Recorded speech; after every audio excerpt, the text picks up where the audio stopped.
Hey there, viewers! Have you ever played Fallout 4 for the PC, PlayStation 3, PlayStation 4, Xbox 360, and Xbox One? Of course you have. Have any of you played it in Japanese? I assume not, considering most of our audience are probably complete ingrates and idiots. Well, that's the point. Don't know a second language, that's the point. I didn't mean to just insult you all. My point is... You don't need to insult us, you just insult yourself by saying that it came out on the 360 and the PS3. Look, Fallout 3, Fallout 4, what's the difference? My point is... Engine and one game is better than the other. Shut the fuck up, let me finish. But they're still bad. A reminder, there was a PS3 game that came out in 2016. Wait, what? Persona 5. Persona 5 came out in 2016? Yes. Damn. In Japan. We got it in 2017. Now my point is... Welcome to the Battlefight Ridercast. Your point doesn't matter because what matters is Kamen Rider.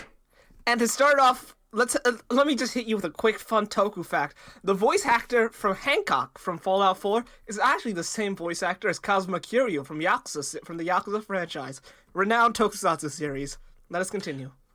Wow, the singular good character in Fallout 4 got a good voice actor. Fuck yeah. Please cut that out. We don't need to listen to me. Yeah, you're right. You guys are mean. That's the point. Anyway, Kamen Rider Revise, episode 4, aka Come. Yummy, yummy. No. Now, meme. Now I have the episode right here. I don't know what the title of it is. Can you tell me what the title of episode 4 of Kamen Rider Revise is? Why, yes, I can. The title of Kamen Rider Revise, episode 4 is Not Enough Love, A Dangerous Devil is Born. Or in Japanese, Tarenai Aido, Abunai Akuma Tanjo. The 4th episode of Kamen Rider Revise. I see someone has been watching Mondo Cool, the acclaimed podcast by Gigaboots. I have stolen this bit since the first episode. But yeah, before we weren't saying the Japanese title, I'm pretty sure. I was. I've said it every single time. Guess I blacked out from the copyright infringement. In fact, the first episode, it was only the Japanese title.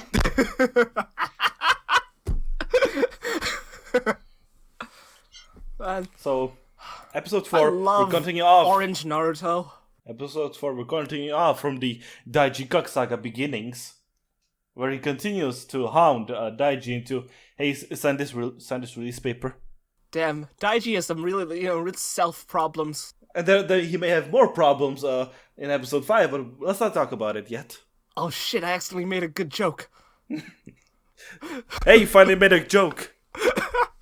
Finally. You can't be on the podcast now. Oh no! Go away! Only unfunny people belong. Funny people get cancelled. That's bad. We've all already been cancelled except for Pep. We all got canceled. Yeah, I haven't been cancelled because you took out the bit from the first episode. And also, maybe you haven't been cancelled. You don't have a fucking Twitter account. I am God.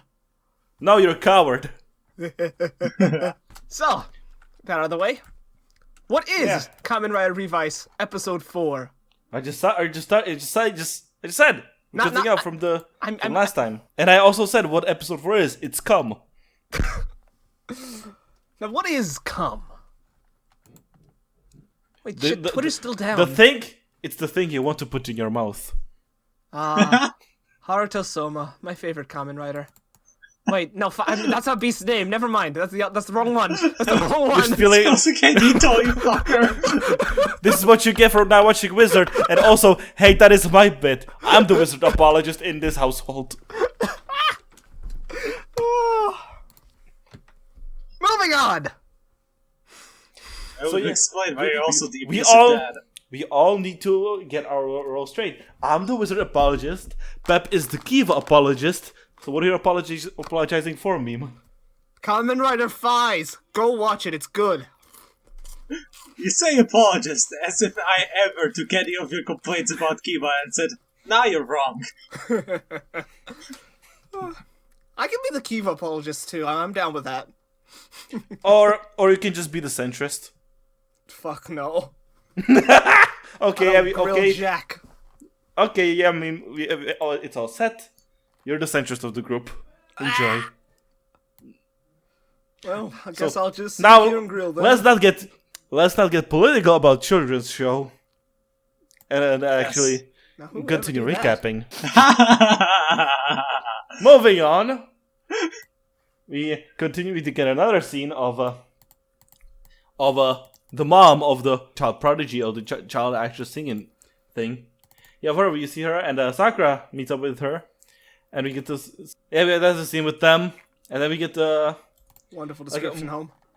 Yes, that just shows how much happened in that scene. Yeah, then we get to the Deadman base again, where we get to have more exposition of how it all actually works. Dead man, baby dan dan, Yes, baby The dan, dead men dan. are trying to gather the promised number in order to revive GIF. Promise number of... Of course, by the end, after revival, GIF will turn into gold revice. Hell yeah. Shut up. Hell yeah. Shut up. So we know that the foot soldiers are called GIF Juniors, which is like where we actually get to see is that not all people can just summon a demon, and most people can just summon just lesser deadmans, or just, I don't know why I call them demons. Yeah, they can only summon GIF count. It's all... it's good to know that we actually have a reason, like, for the mooks existing this season. Yeah. Yeah, some people are dipshits.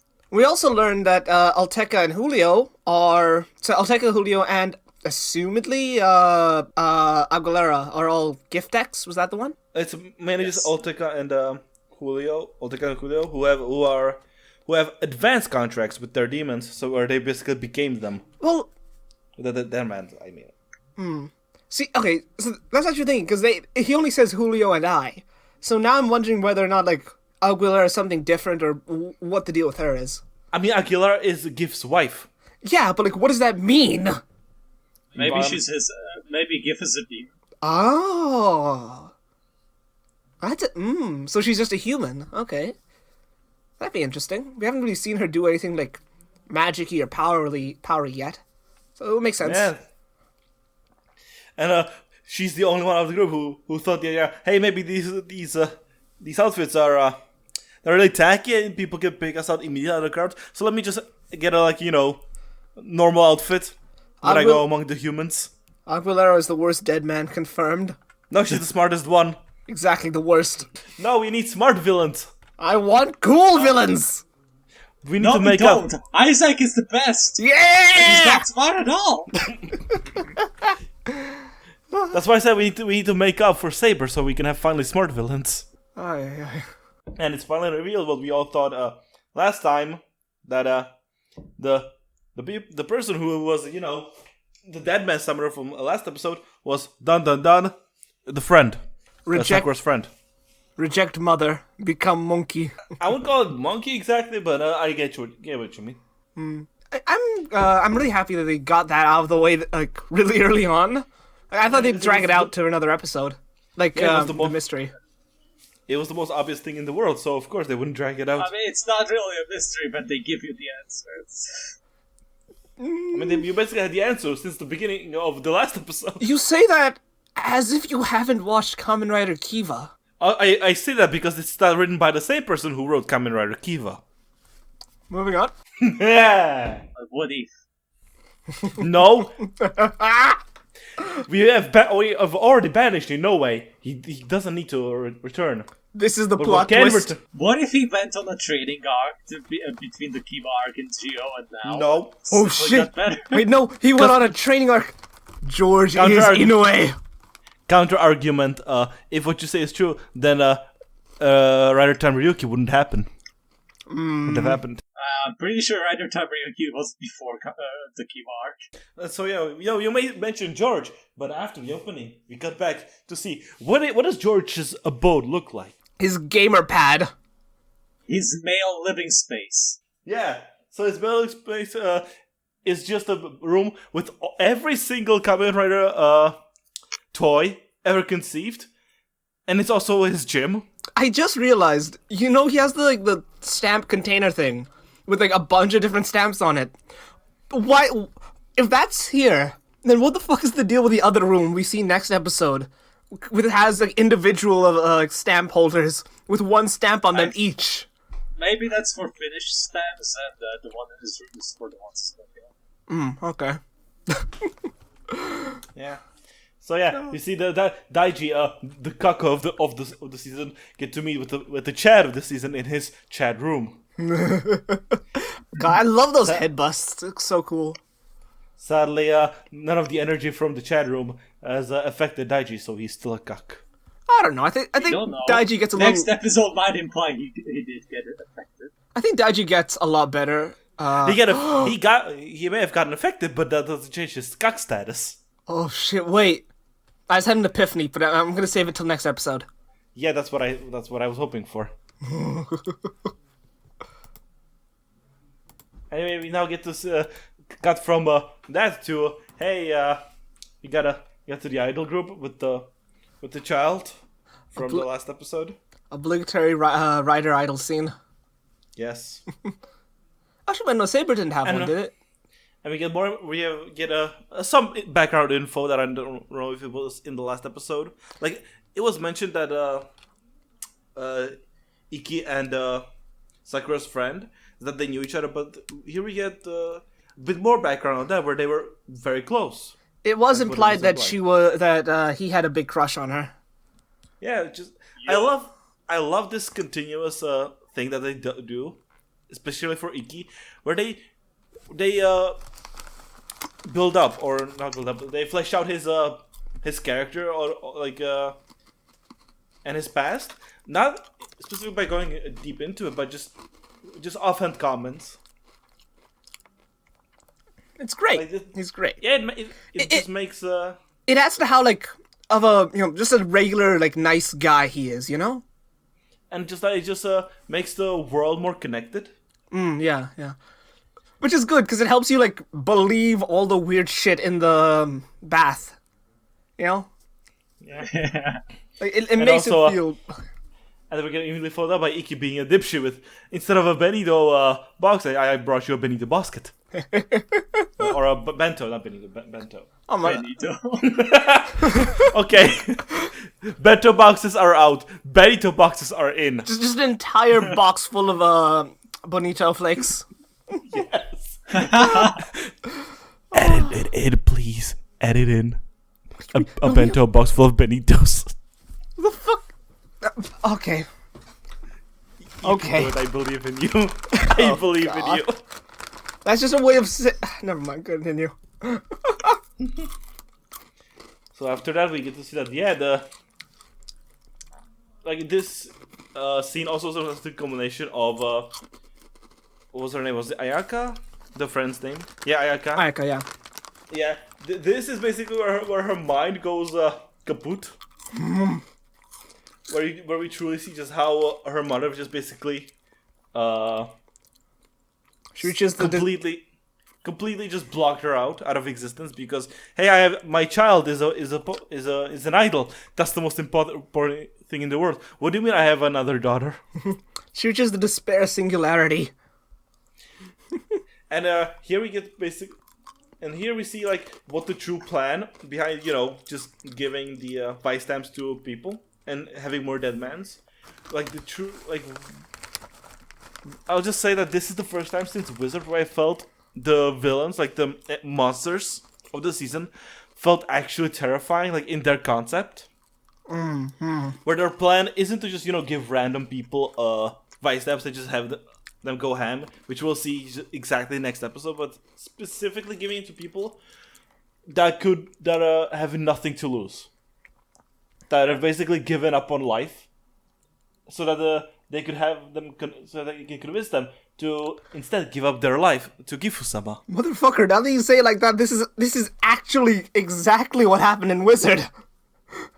No, it's not. No. Wizard is more fucked up. Okay, yeah. Like, you haven't finished Wizard, you do not understand what the plan in Wizard is. Okay, fine, fair enough. You need to finish Wizard so we can do the Wizard spoiler cast. We can't do word spoiler cast until we've done the show of spoiler casts. No. Yes. No. Yes. No. That's gonna be the last episode. Don't spoil the last episode. The last episode. All right. The last episode is the beginning.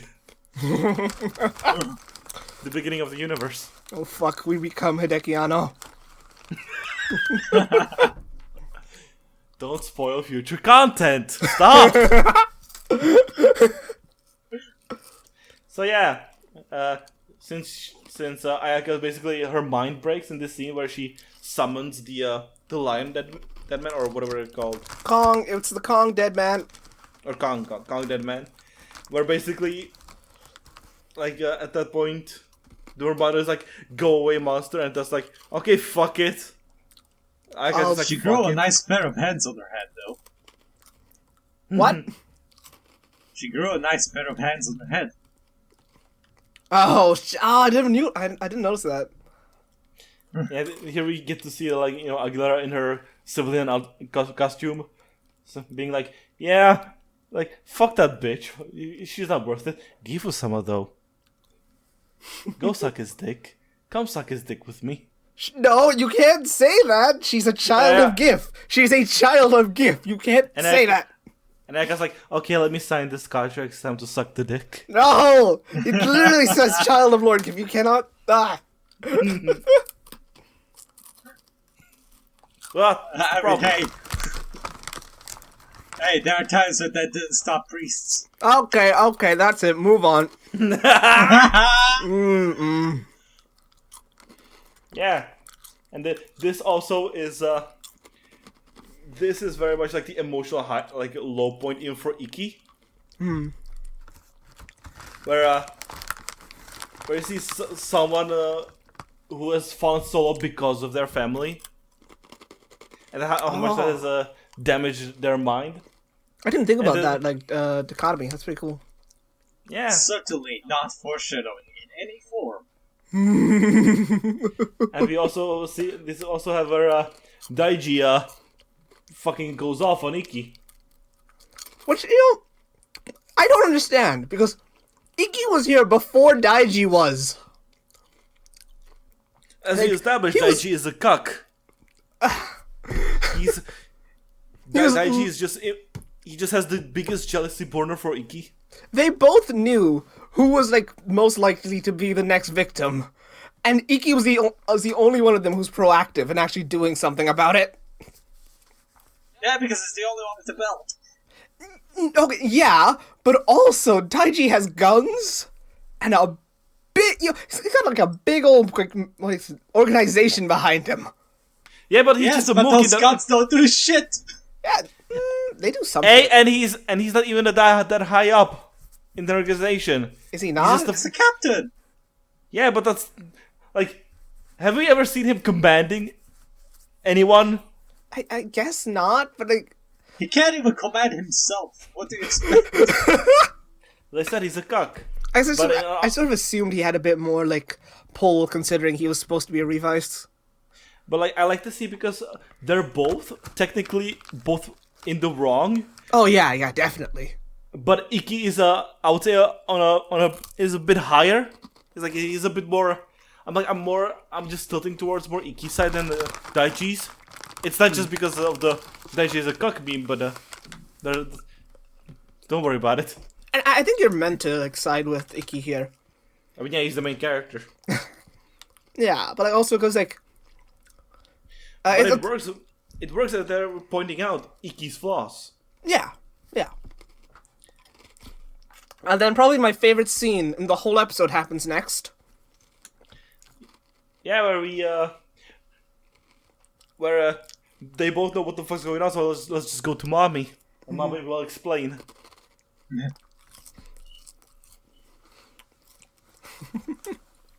Yeah, Great damage mommy, truly the best sage to consult. I'm telling you guys, it's holding her power back. This is why the dead mans are going off right now. She's sealed. She's the movie exclusive rider.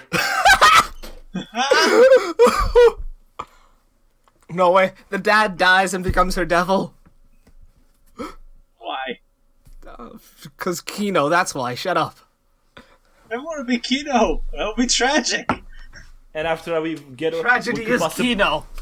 And after the hospital scene, we get what could be what I'm pretty sure is the first scene, the first serious scene that Vice is included in, and is serious. No. Before we do that, there's one more thing. Right before that, you forgot to talk about the stamp Ikki gets as he comes out of the hospital. The stamp Daiji leaves him. What stamp is it? What stamp is it, home? Well, it's a stamp. It's an animal stamp, if you will. What rider, home? We'll get to it. Don't spoil it yet.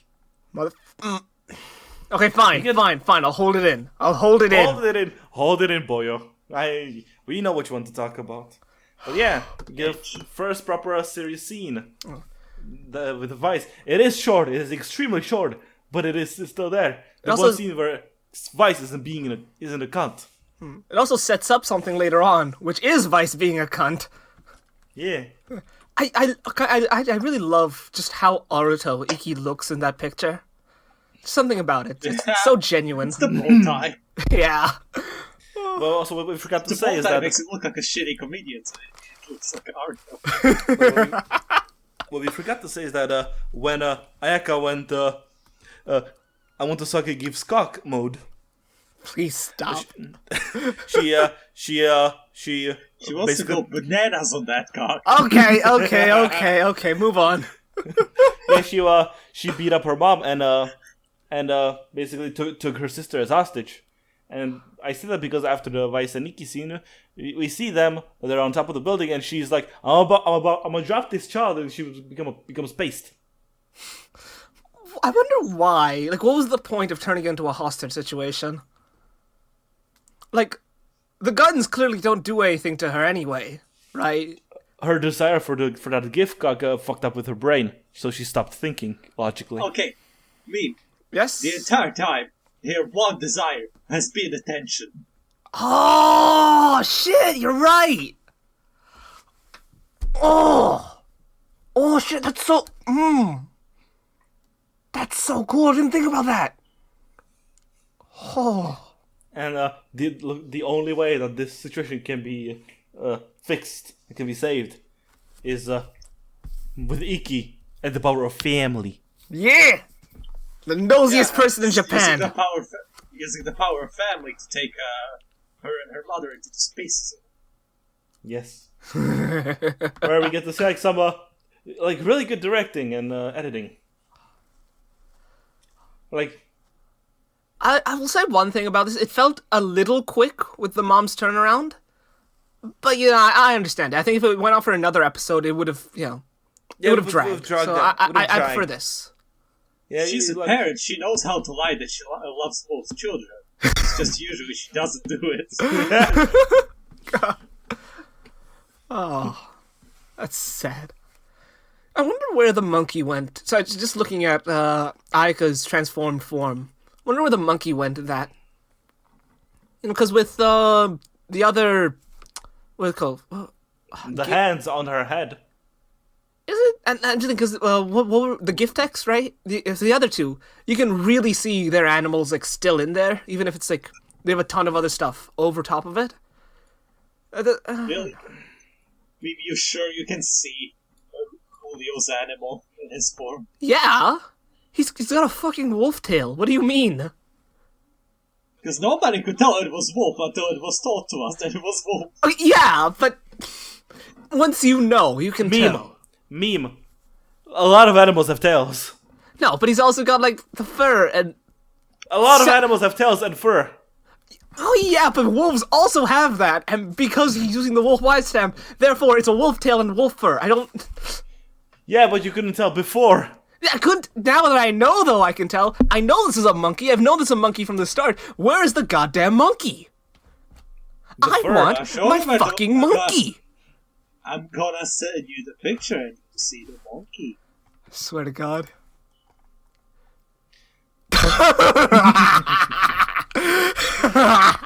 Never forget. Japan is consumed by Monster Hunter.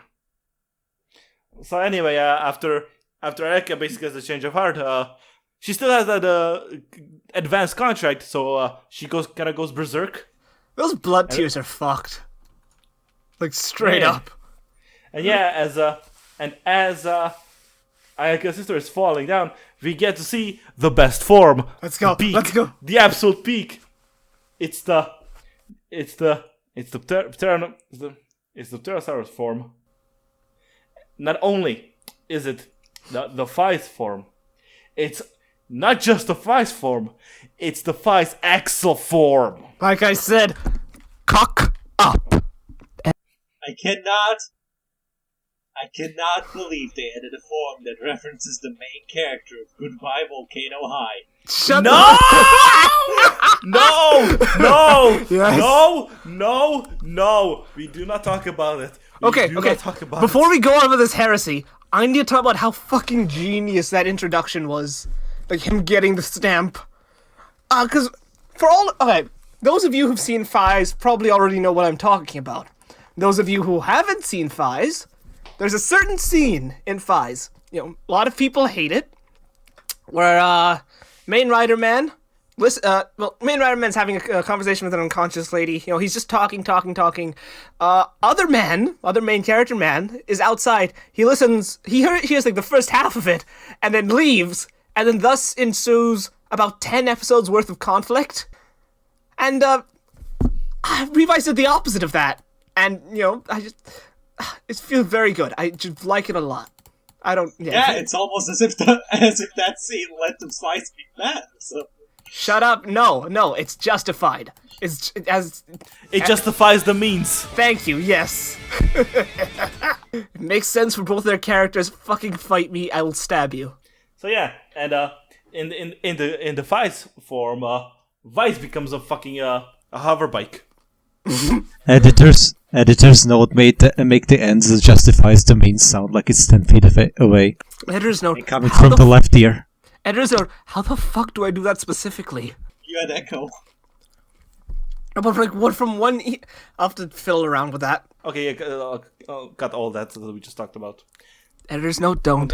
No, please cut it. Please. We fucking sidetracked the point so many times we don't need to add another. Editor's note. Yes, we do. No, we don't. Anyway, We're missing the energy on the podcast. please cut it so I can get you don't have to disrupt the flow every time. So let me just get back so the flow can continue. Right. In its natural pace. Well, after we've been introduced to the Fies form, you know, sick puto tira, fly. No, it's not. No, just Terra. Sorry, just the it's Patera form. We get through. I don't know if I sure do love the Flash on CW. Don't you guys just love the Flash on CW and the CGI on the Flash on CW? I would say this has better effects than the Flash on the CW. Look, by and large, absolutely. Like this at least actually moves fast, so you aren't forced to look for on every effect for more than a second.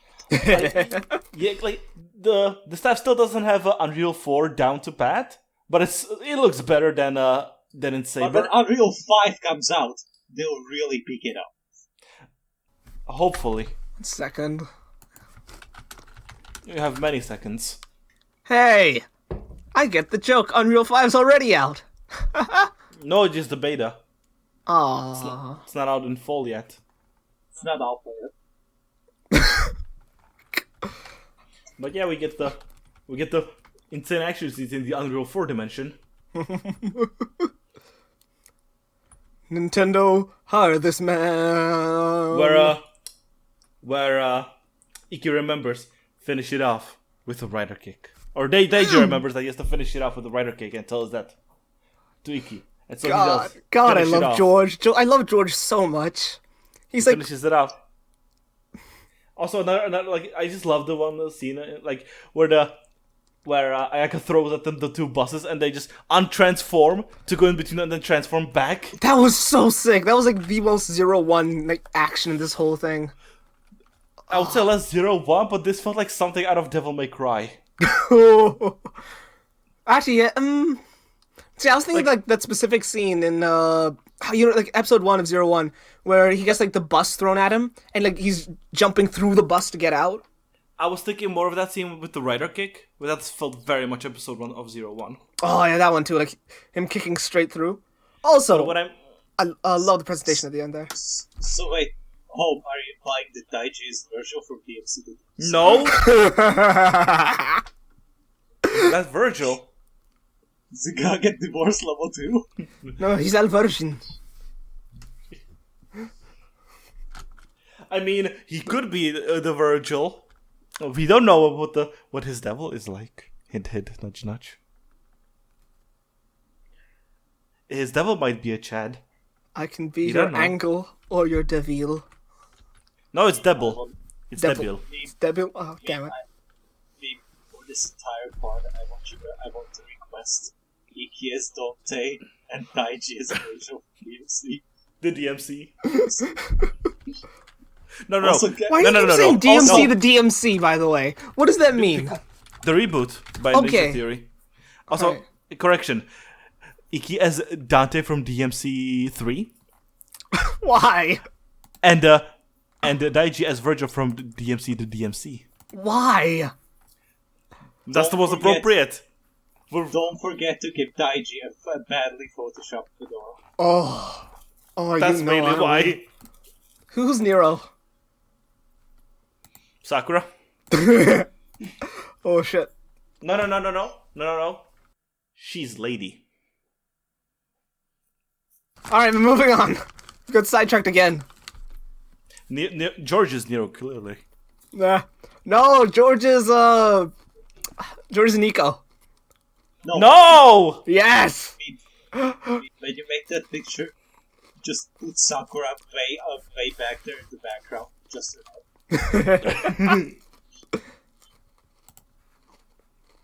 So anyway, yeah, so also I want to discuss, since, after Iki Rider kicks Ayaka, she kind of loses her advanced contract and it just goes back to normal, which makes me question, how does the advanced contract really work? Like, is there like a time limit where when you initially do the advanced contract, like there's like a certain time afterwards where before it fully sets in? I think it might be either a time limit or it depends on the bill of the contractor. What's making me wonder is, does George know more? Because, I don't know, it feels like very intentional that the rider kick is what can break a contract, you know? It feels like something that George would have designed into the driver. That seems very much something like out of Kuga. Like, it's like only the rider kick can do it. And it is raw as fuck. Yeah, especially since for me and Pep, who have seen Kuga. But yeah, like I basically imagine that it's like when EQ Rider kicks an advanced contract, they're basically given a prompt: cancel contract. Yes, no. or maybe rider kick, but also you need to have the person with the advanced contract to have get back their will to live. You need to reverse the social link. That's why I'm saying it gives them the prompt. Like if they don't want to leave, they don't leave.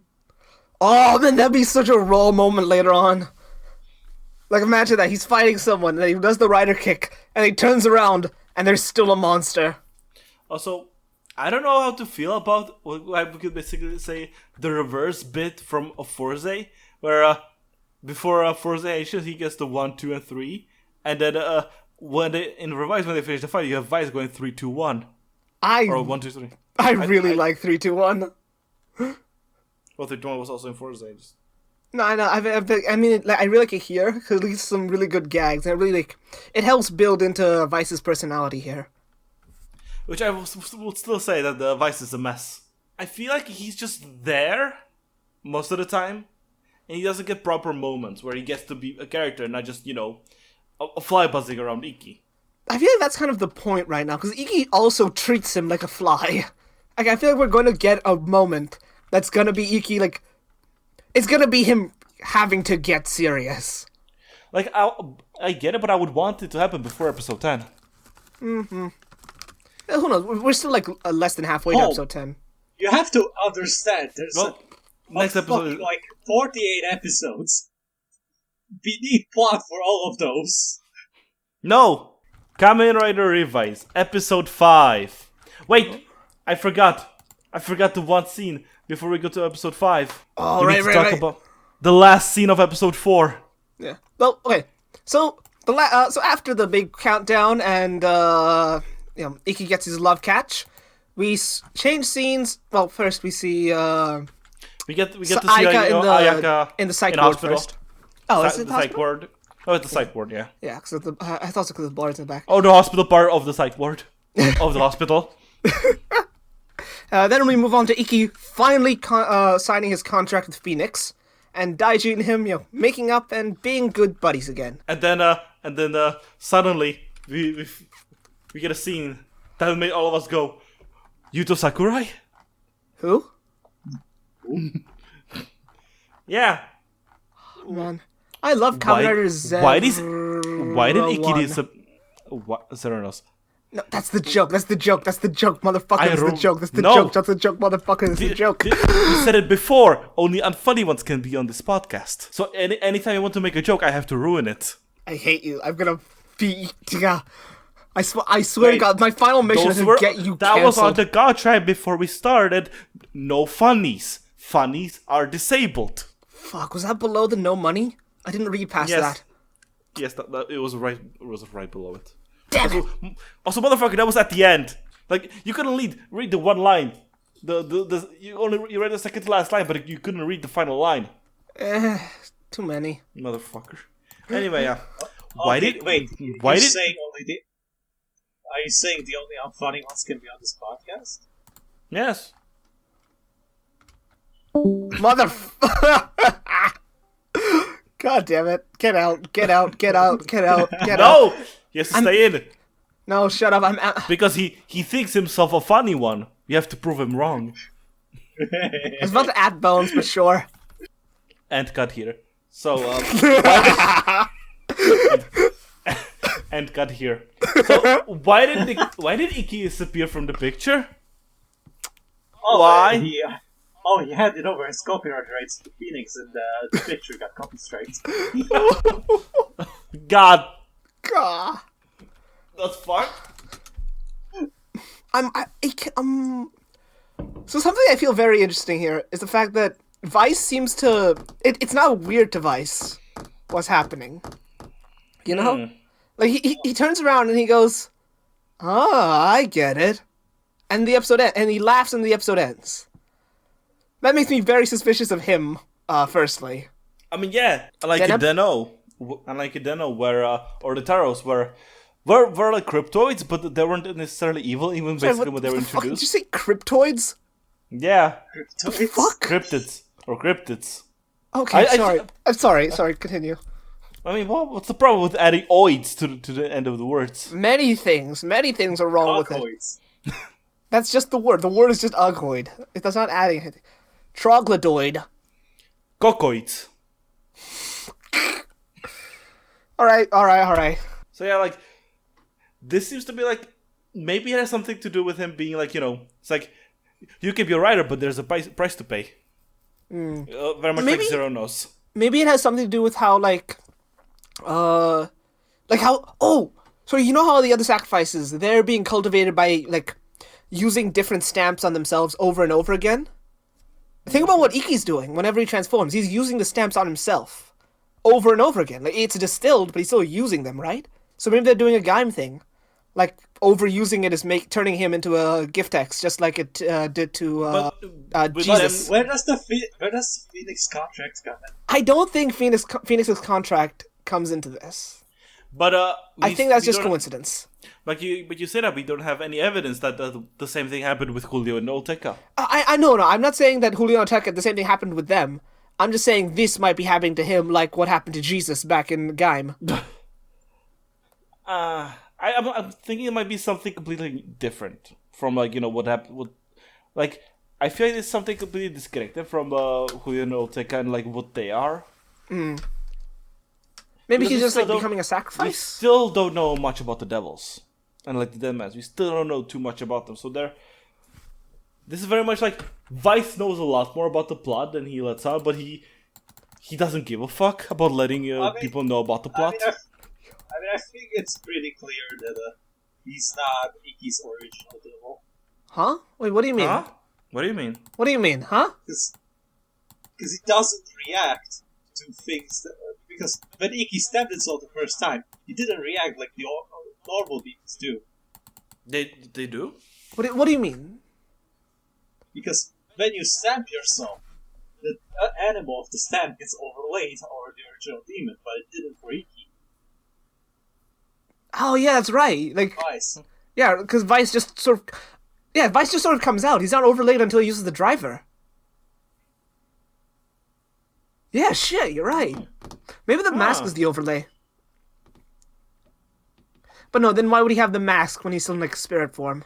Or they were just like, Vice is not concept to the same rules as everyone because he has an iconic design. Oh wait, what if this is a really like crack out there theory.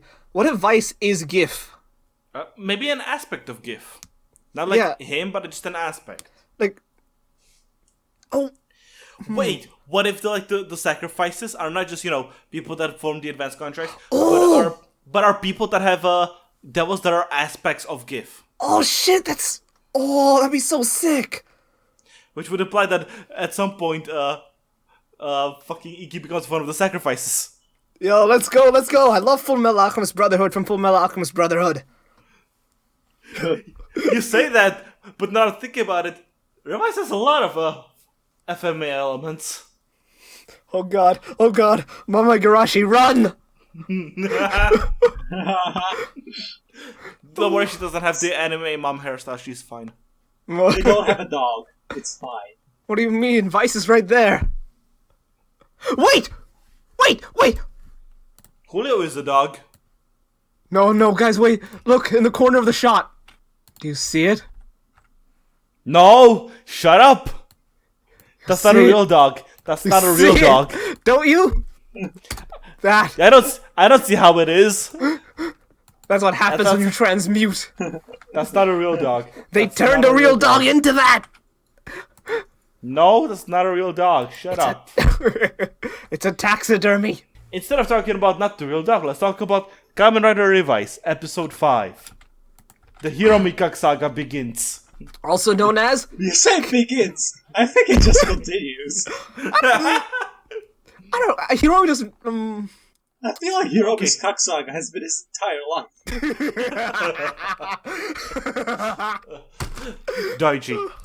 Daiji, you may be a cuck, but you don't know the true depths of cuckery. Daiji You cucked barely Hiromi. adopted the cock. Daiji cucked Hiromi at the start of the show. Because Hiromi wanted to be Revice, but Daiji was the one who assigned to it, so. And then Daiji cucked him. And then Daiji cucked himself. So, before we go on, Kamen Rider Revice, Episode 5. Yonaishi Rider. Uragiri mono wa dare da? We start off with, as I said, the continuation of the Hiro Mikak saga, or the Hiro Mikak life, where he seemingly, quote, seems to steal a vice stamp and leaves it in in the hands of what I would say is the son of Doragon. What was his full name?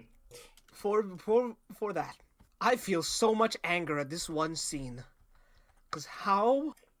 So yeah, let me do all this again. So we see Hiromi seemingly, quote unquote, steal a vice stamp, a lion vice stamp, and give it to a dipshitter who I would say is like the son of Dragon C. Mikado. And I said, please post. Yo, guys, don't you love Kazuri from Kamen Rider O's? No, don't. This joke becomes more relevant later on. God, I forgot about Bodyguard. No, it's not Bodyguard. Bouncer!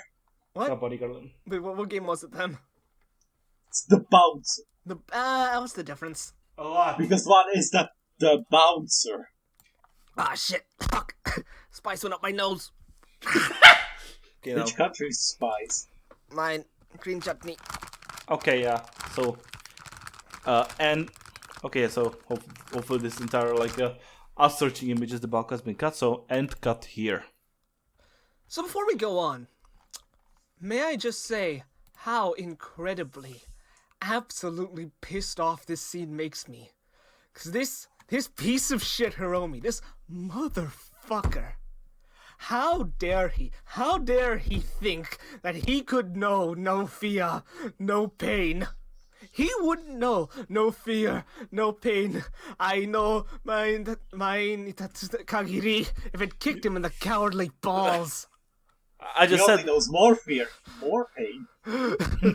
Also, how do you know it was Hiromi? The Because guy he's walking. using Hiromi's card. Come on, home, don't be so slow.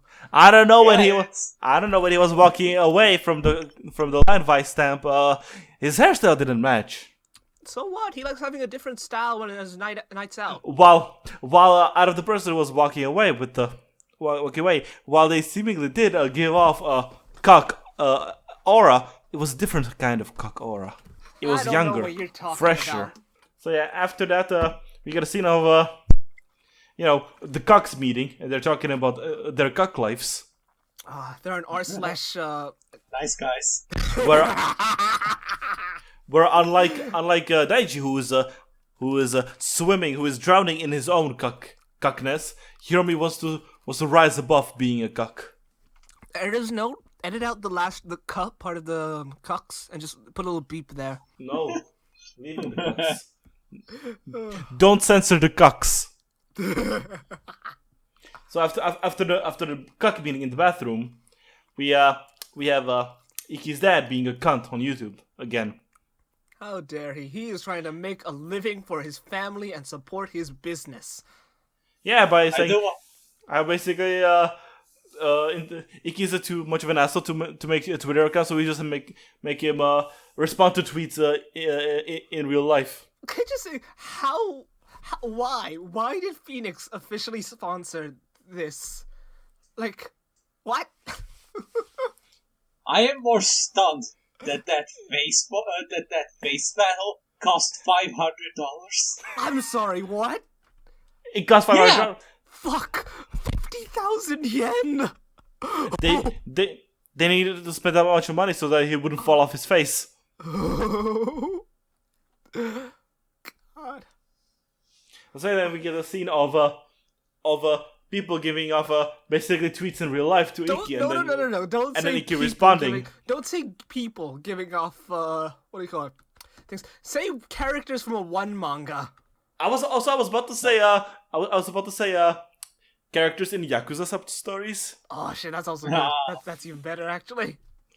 like the taxi driver who doesn't know how to maps. It feels very Yakuza. And the old lady with I love Iki's expression after that one. It's just so sweet.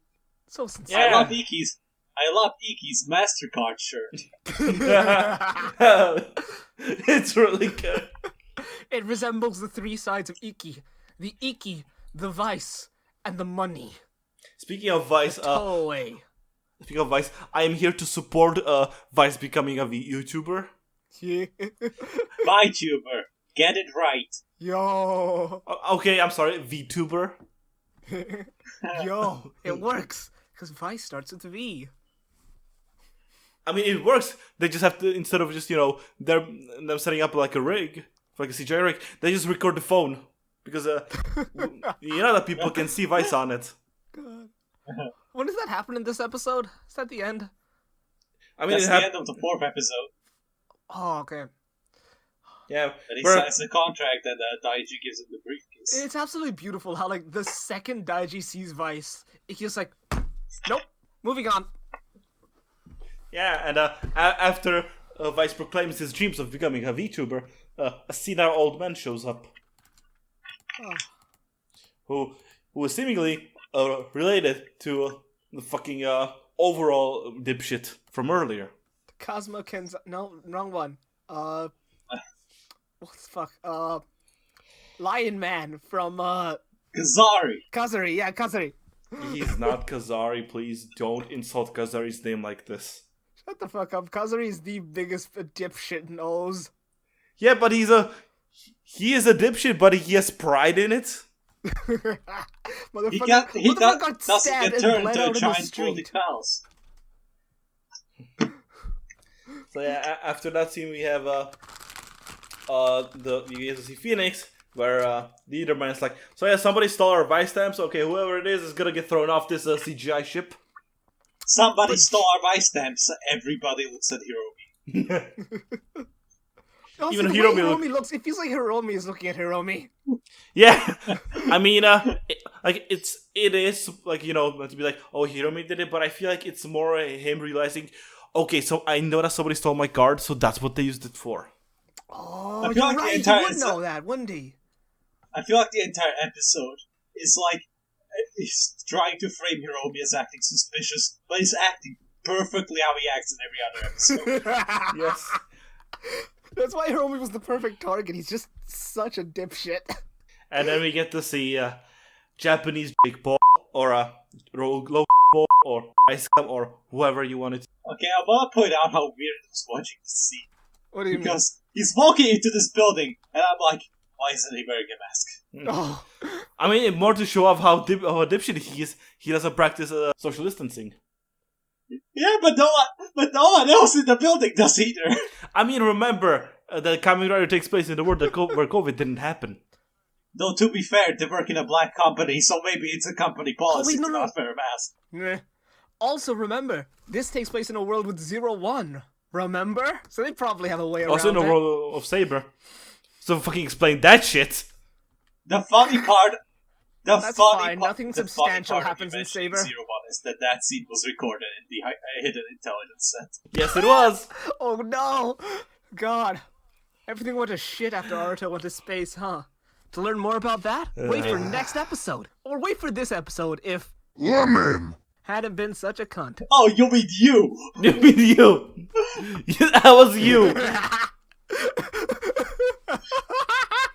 So yeah, like while he's being a dipshit with the guards, and summons the lion, and this is where we see. Sorry. I think you said that wrong.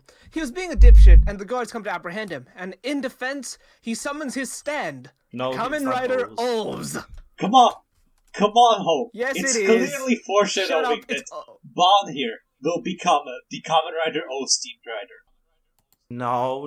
Wait. Also, O's has 3 medals. It's the third of the Numbers trilogy. And if you think about it, 3. What else is 3? Tertiary That's Sakura. riders. And based on the leaks, Tertiary is going to be a wizard rider. It might just be a You're form. right, actually. I don't think the base No, form is gonna be. He's the 13th wizard. rider. He's the 13th rider. No, that's Ryuga. You haven't seen him yet. Shut up.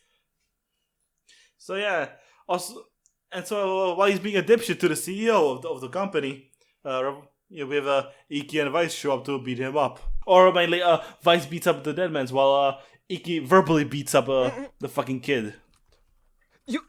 You missed 2 good scenes in between there. First of all, we cut to the Deadman's headquarters and see basically the exact same scene we back in the Phoenix headquarters, but without I thought that was later. instead. No, yeah, you're right. Again, No, this is it's also right where here. it shows off like what I said before when I meant that Deadmans are looking for people to give ice stamps to that have lost the will to live, while he's just a random dipshit. And they're like, what the fuck is with this asshole? And they're looking at each other, they're like, I don't know. And then after that, we get a scene of probably the best like encapsulation of a hipster cafe that I've in like, anything like this before. Because God, it's just perfect. So Yeah, as I good. said, then we get a scene where Vice beats up the lion and Iki verbally beats up the kid using the power of family. I feel that's a bit more talk. Actually, no, yeah, it is. Yeah, family, because but Grandpa not is there. Grandpa. Like, think about your grandpa. Family. And then Iki attacks the lion that goes guns akimbo. Yeah. Yeah. This fight scene is so good. Like it might be one of my favorites. Like, so it's far. very low key, but it's like I like how so far all the action and revives have been very dynamic. Yeah, it's super engaging. Also, I like to see where he goes for the finisher with the gun. Like, oh yeah, he's gonna shoot a bullet. Now I'm gonna shoot a dinosaur head. And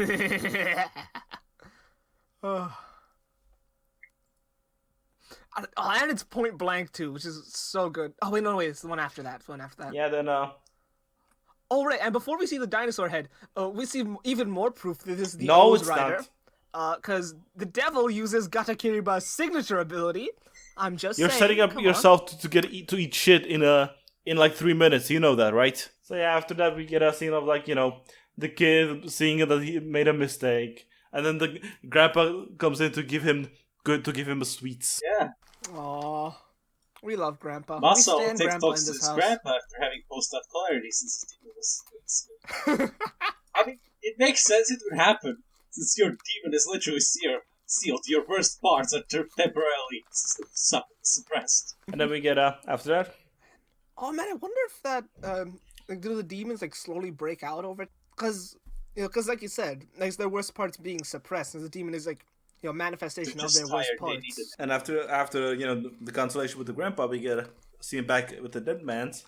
They're like, "Hey, that Kamen Rider has been a nuisance. Let's bust his kneecaps."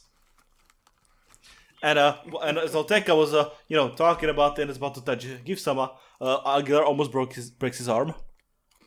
Yeah, then Zolteka stands up and says, "But what if you break his Aguilera, heels?" the ultimate simp. Now, I have hit myself in the Achilles tendon. That shit hurts. Don't do that. Not do it. This is a PSA to all our viewers. Do it. Go do it. Do it. Do it. Do it, cowards. You want to be cooler than Pep, right? If you Go ever do see it. Toshiki Inoue on the streets, do that. Yeah, after that, You turn Toshiki Inoue into the sacrifice for our Give-sama crossbones. yes, so we can all get to give some a cock. So what Showa Rider would he be based on? Shut up. And then I feel like after it that, has to be like either Stronger, Sky Rider, or Black. It's just gonna be Jetman. no. After the dead man scene, No, wait. it's Sakura. Sorry. After dead man scene, nope. No, I need to make this joke, damn it. Actually, no, I can't make No, this you joke. don't. You haven't finished... You cannot. You haven't finished Jetman yet. Well, I haven't even started Jetman. Okay, go watch Jetman. Just continue. I will in like 3 years. So yeah, after That that, goes to the audience too. Go after watch the- Jetman. After the dead man scene, it's time Sakura's turn to have a talk with brain damage mommy. I can't wait for the next time we cut back to Brain Damage Mommy, and we think it's gonna be another like heart-touching close scene with one of the children's, and it's just the dad asking for YouTube advice. Now he's asking for money. Asking His for YouTube donations channel to is his bleeding OnlyFans. money. No! He's asking the No, it's mom. from his wife. It's fine. He's asking the mom. No! He's asking the mom how to make an apology video. Oh god. And then she's like, "Oh, that's why I married you, so I can feel superior at all times." Don't you want to feel superior at all times? And Sakura's mom just says, "Don't think about it. Don't worry." Then we got back to Phoenix, talking about the 5 stamps and the. We And cut that- back to and then we George get a- just sweet talking his stamps. I mean, we need to be specific here. Sweet talking is We cut back We to talk to George stamps. being the best character. Yes, look Yes, at these. yeah.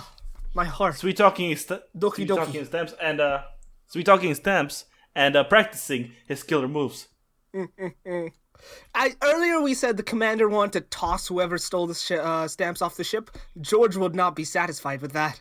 He wants to go No. further with his own George, 2 hands. George will do a different kind of toss. No, he would suplex the person off the ship. Oh shit. George is... Insert name of... Oh, Travis. Travis Touchdown. George is Travis Touchdown. I mean, he's I almost mean, got he has the the look. glasses. He has the glasses. If George is Travis, then who's Henry? I mean, Daichi. you're always over there.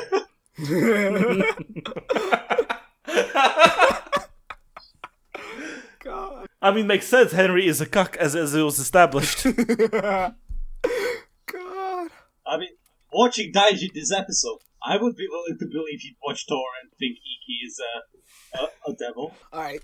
So, Yeah. what else happened in this scene? Because I didn't really pay much attention to anything other than George. Well, look for the trailer. Okay. I love Danganronpa by Danganronpa. Buy Danganronpa. I'm serious. Go buy it. It's good. Yes. Don't forget to watch the anime. Shut up. Wait, which one? 3. Both. Yeah, three, yes. First one, no. I said both. You shush. Your What? opinion doesn't matter. No, I'm being serious. Both. There are 2 threes. What do you mean there aren't... Oh, right, fuck. You mean Hope and, you mean Hope, Despair, and Future. And then we, Don't forget to play V3 first, guys. It's canonically the first No! in the timeline. No! Don't! Come on, I will enjoy. I will slash your Achilles heels. Tendons. You said heels before too. No, I said I'm Achilles only tendon. continuing it. You said heels. Could you I'm pretty sure slash you and said heels. heal? You could, right? So after the scene where George is about to kill a man, they go to they have Iki and Bon, the shit kid from earlier. Like, okay, we're gonna use you. You're gonna instead of them making the apology video, you're gonna make the apology video. I'm gonna use that as bait for the traitor. And the only one who complains about that is Hiromi.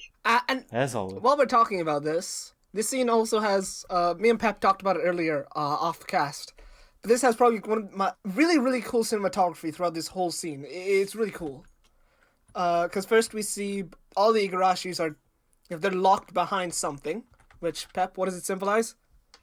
Well, I mean, there's Iki having no way out of this situation despite not wanting. We have the dad basically kneeling to Phoenix because he's fucked if he doesn't. Seriously, that YouTube is not making him any money. And then, assuming that our theories are right, Daiji is a prisoner in his own body at this moment. And then we'll see where Daichi is about to blast George's head off, and he's just smiling, saying, "Try me, bitch." And speaking of another thing there too, because with the interesting cinematography, when he's turned around like going to shoot George, his face is completely covered by his hair, just like our Shadow Man from earlier. So I'm thinking, Hypercuck has some sort of mind control on Daiji right now. Therefore, his essence is going into Daiji, so it's covering his face like it covered his face before. Or instead of Hypercuck. The space Hypercuck. from outer space. Or let's fucking stop tiptoeing around it. It's just Jekyll and Hyde. Jekyll and Hyde? That's my favorite Adam Sandler comedy. What?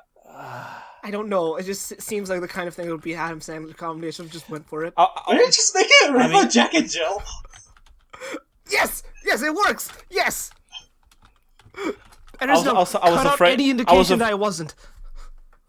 I was afraid you were gonna bring up Jekyll, the short-lived live-action series from that ran on BBC.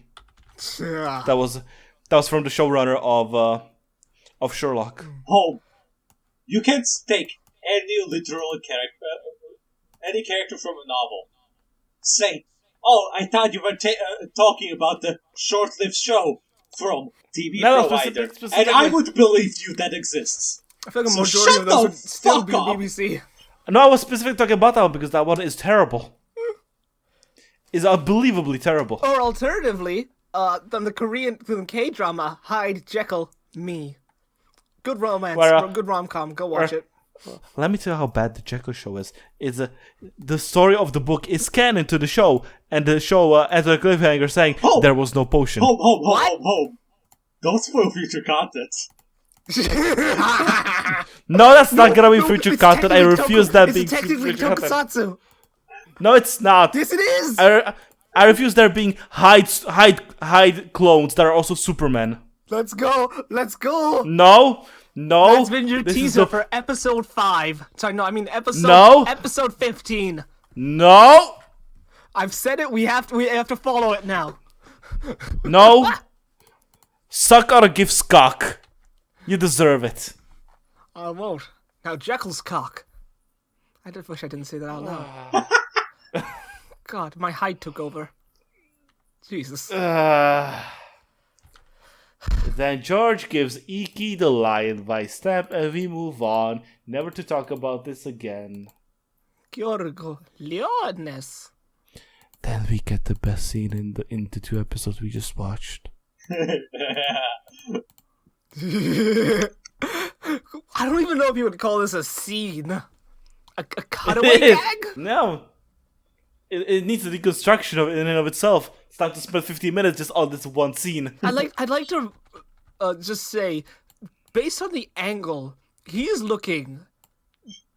Oh, wait, let me check. He's again. very excited. He's very excited. Now, speak of excited, here we have the He's most. looking directly at Daiji's ass. I said he's very excited. And after that, we move on to what may possibly be Bones the most. eat shit. After that, we move on to the apology video, which seems to be the most most expensive apology video I've ever seen.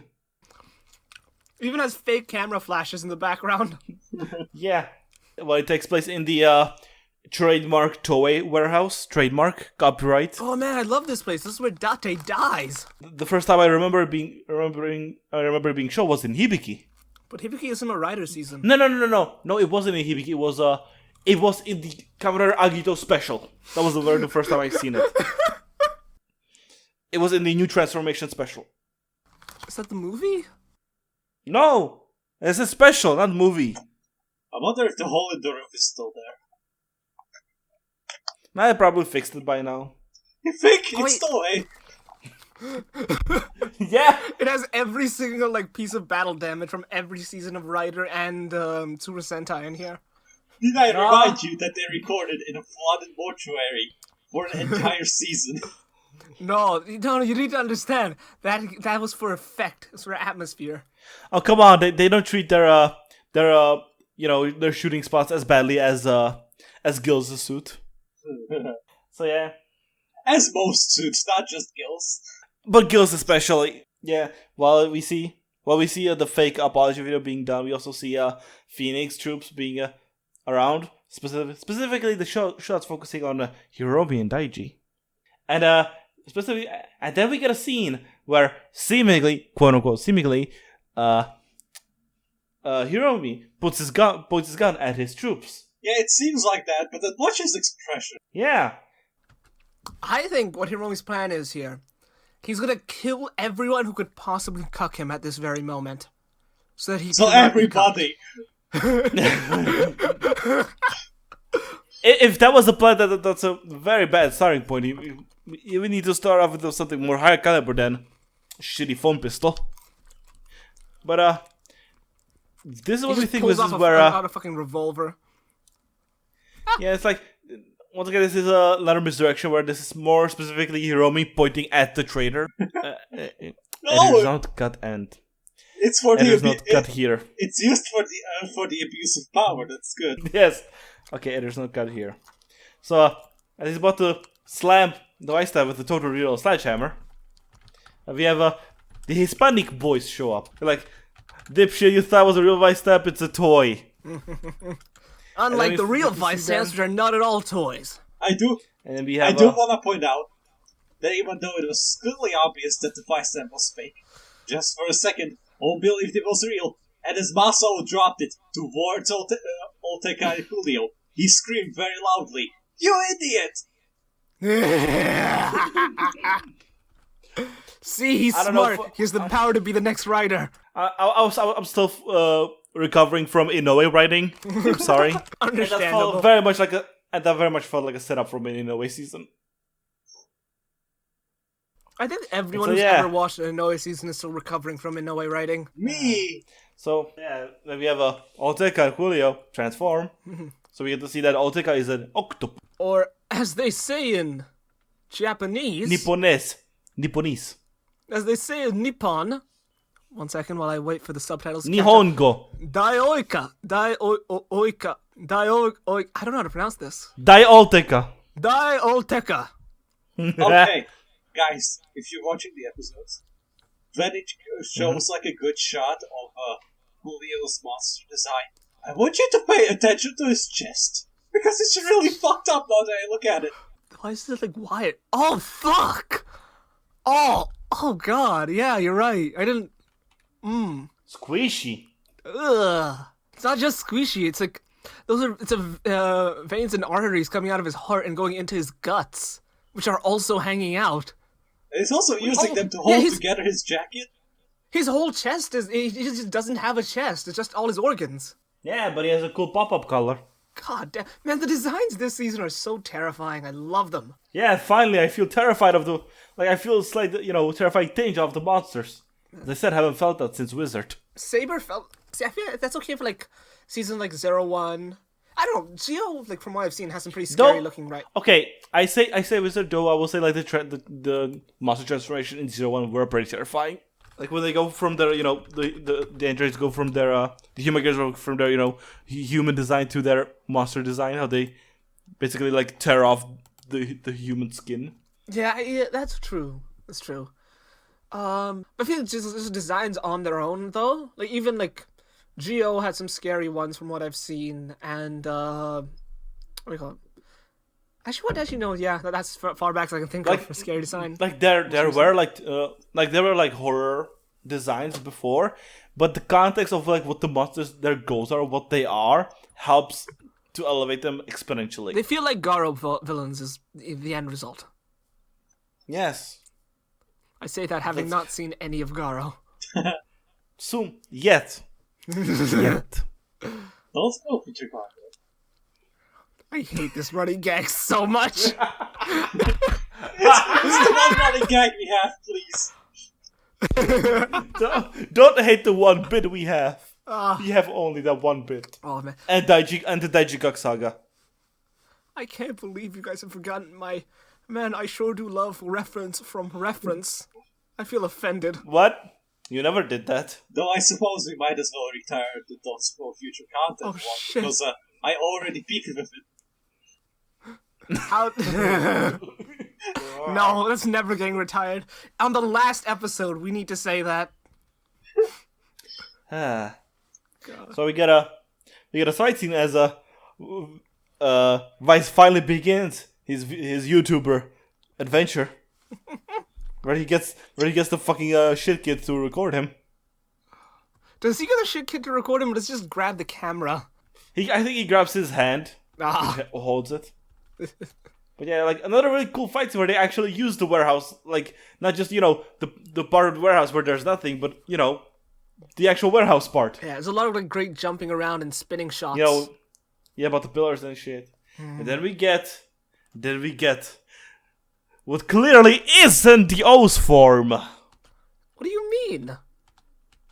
Wait, Please shit. watch. Please. I realized I was wondering why things like weren't making any sense, like continuity-wise. Anyways, because I thought I was pressing forward, but I was pressing skip backwards this whole time. Nice. Please watch my roar. I'm slightly disappointed that this wasn't something incredibly gay, but... Hold the fucking phone. What? Home. Did Did you say I'm holding the that phone. lion is the O's form? No, he said that lion isn't the O's form. I said it clearly isn't the O's form. Because okay, anyway, that's not the bit me and me were running. No, me was running it, so I was nuking him from orbit. We weren't saying that lion is O's. It's just that it has the fucking O's color scheme. That it is the O's demon. You at one point said it's the O's rider. We said he would be the O's rider. Not that the lion is the O's rider. You were? We were saying it was foreshadowing the muscle becoming the O's rider. But Is that what I you said said? like. But you said that you're gonna disappoint yourself in But 5 yeah, minutes. but you were saying that, but using the lion as it's like the catalyst, as like the connecting point. Yeah, But clearly we see because because the lion had the O's color scheme. That was the joke. You completely missed the joke, and I'm acting like an idiot.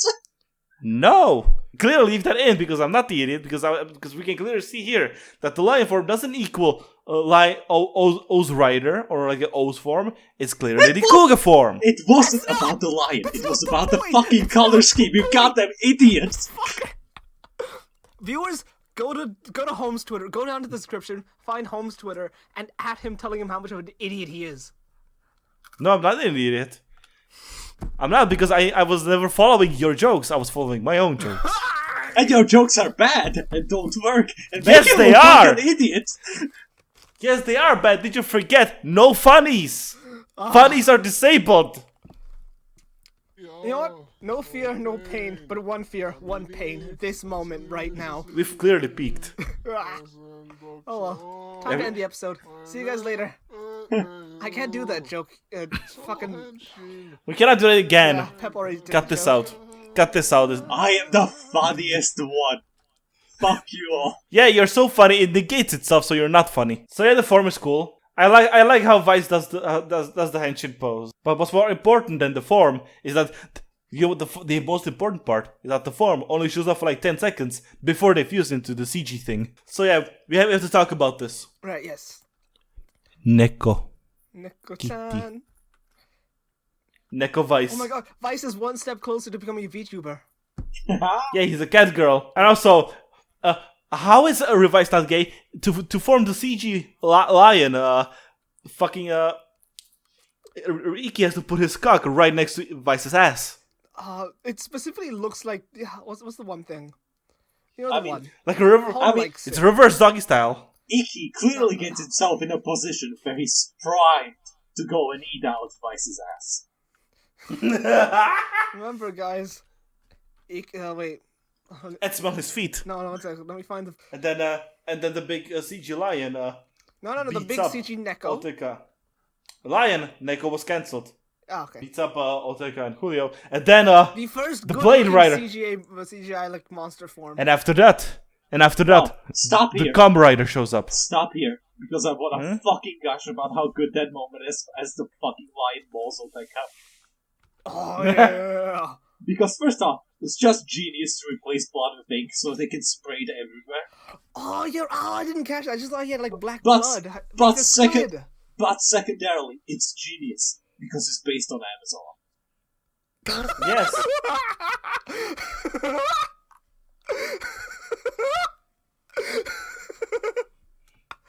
God. And then just out of nowhere, like, okay, we're dipping, and it's behind them.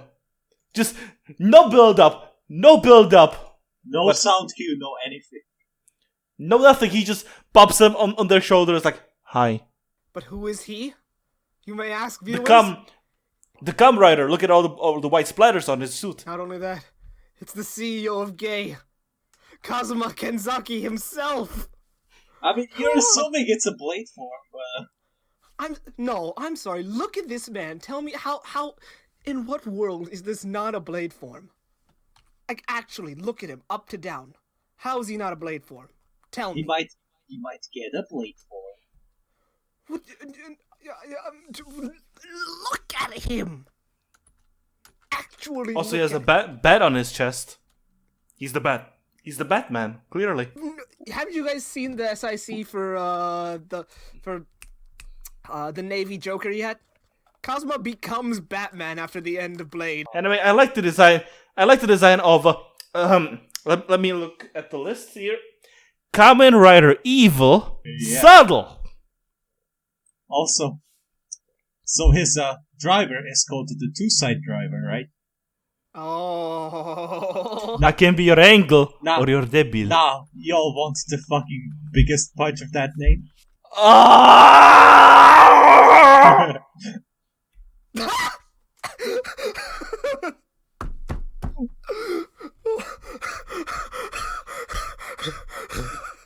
Murder, death, kill. Murder, death, kill. Murder, death, kill. God bless Kamen Rider Revice. And long live the USA. See you guys next time. This is the end of the episode. We can't go any further from here. No. Bye, guys. No. You stay here. I have you chained for a reason. You're not going anywhere. Oh, that's what these were. I've been so confused. So yeah, place your bets. Is it Daiji or not? I mean, we're assuming it's Daiji, but it doesn't have to be the traitor. Why would it be Daiji? I mean, come on. If it's gonna be Emma, it's gonna be name of Cuckman, whose name I can't. Because I'm looking at the, where you get to see like all the Phoenix members who are knocked out, and we see Hiromi is one of them. Hiromi is very clearly there. We see George. That's Hiromi's body double. Remember, it's the two-side driver. So part of the two sides is he's knocked everyone out, so they can't cuck him, and he's used the two-side driver to transform. And when he transforms, his second side comes out and creates a body, and then his first side gets knocked out. So his second side goes out. But I do want to point out that in that scene where we see Hiromi, Daiji isn't anywhere. No. Daiji wasn't there In the, to begin with, though, was he? in the scene where we see He was Hiromi, with George. we know that Hiromi was very clearly with only 2 people there. No, he wasn't. He was with 3. Yeah, because there are also 3 bodies. He was with multiple And people. also George was there. He was with Daiji. Oh shit! But wait, guys, I'm starting to think it's not Hiromi. Guys, I think Kamen Rider Evil might be Daiji. Yeah, because I mean, look at the scene where you see with how many people Hiromi is. Oh, that guy So in the you- complete back is fucking evil then. Because we don't see him in that shot! He might be just off screen. Why the fuck does he look Maybe Daiji is exactly- just off screen. I don't know. It's like that guy feels like a replaceable extra. So like it's fine. We don't see him in the shot getting knocked out. But why in the scene where we know that Daiji is right with George, only show George? That guy looks exactly like Garen's actor. I don't know why. Home, what do you mean by we only show George? Of course we would only show George. Who cares about that cock Daiji? Exactly, he's being cucked by the The camera. show does. The show clearly cares about him. It's not like we have some damning pieces of evidence or anything at all. Don't worry about it. What the fuck? This is the most.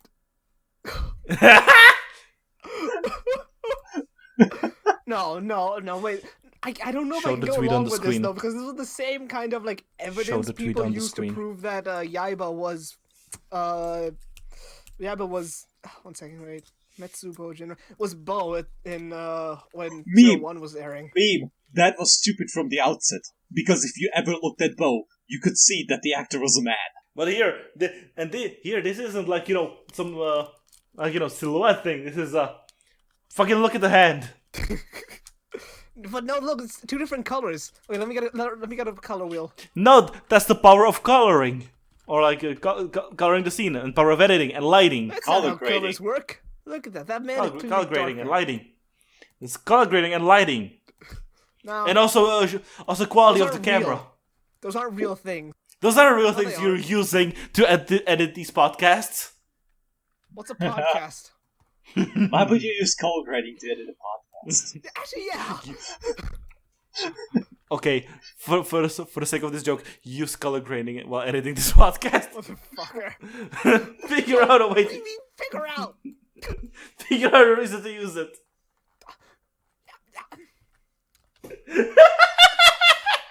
Just Fine, make Editors, make don't this- color grade this whole place like purple right now. Just right now when I say it, right now. just make the screen a little darker when you're singing No Fear No Pain. Oh shit, that's good actually. Editors Yeah. don't do that too. But also do the first thing I said. And editor's note, keep in all the editor's notes, and just No, and just, never. and just turn the screen, grayscale. Whenever No. an editor's note is going on. Cut this all out. Cut this whole thing out, but leave in the color grading it darker when he's singing. Editor's note: don't edit the podcast. Send back a Okay. fucking raw audio file. Cut here. So yeah, okay, that was a revise. That was a lot. Daiji is clearly the evil, but that's not what's important. Is he the evil, What's- or has the evil simply consumed him? No, it's not important. Even Kamen Rider isn't important. But you know what? Do you know what is important? Editor's note: play the Godzilla scream. No, play the high-pitched sound when the laser forms. And then the Godzilla scream. Editor's note: play Gamora scream. No! Gamera Fucking. scream. No, not yet. We're not tackling Gamora just yet. Come on, it'd be so funny. For later. Don't spoil future content. So, here's my case for Godzilla is Toku. Hey guys. Also, you don't need to make a case for that. Godzilla is like the papa of granddaddy of Tokusatsu. Well, when I told you guys, yeah, we're doing Godzilla, you were like, huh? No, we were like, because episode 3 of our Kamen Rider podcast called Ridercast Battlefight. We've always planned not to do Rider eventually. Yes, but it's episode 3. But Godzilla surpasses Kamen Rider. We would probably be already doing it if fucking Hope wasn't dead from a certain series that will not be named. And also episode 3 would have been about Kamen Rider if not for certain person. Yeah, insert person name. Again, the YouTube description of meme get a fucking Twitter account. Show that there as you say it. The insert name here. Or just the part that's bullying more. Yes. And cut here. So, we could have started with, the original, the Titan, the original Godzilla movie. But no. Instead, welcome to the first part of the Believe in Anno's Vision trilogy. With the first episode being Shin Godzilla. The second episode of it will be Shin Ultraman, whenever we get our hands on it. Spoil future content. I mean, I'm already setting up as a trilogy, so I have to explain the trilogy. Do you though? Fucking idiot. I think people already understand what the trilogy would be. Well, there are some people that live under rocks, and I have to explain it to them. The final part of the trilogy, Shin Cutie Honey. Hell yeah, No, Shin let's Kamen go. Rider. No, that's the Gaiden of the trilogy. The third episode of the trilogy is Shin Kamen Rider. So we could tie it all the way back together to the fact that we're a Kamen Rider podcast. Yeah. Well, before we go any further, did you guys know that in Japan, Shin Godzilla actually went by a different movie name?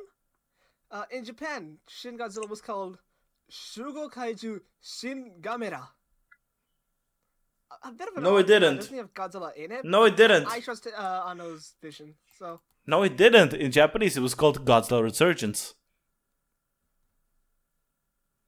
Godzilla research this dick. Heyo! Fuck to give someone dick. Give me the Godzilla dick.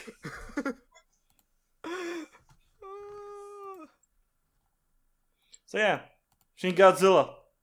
I'm not gonna be doing a recap because it's a fucking Shin Godzilla. It's fucking good. Jesus, this image is terrifying. 1 second. God damn it. No, this is not a joke. So- It just is. Just thinking about it.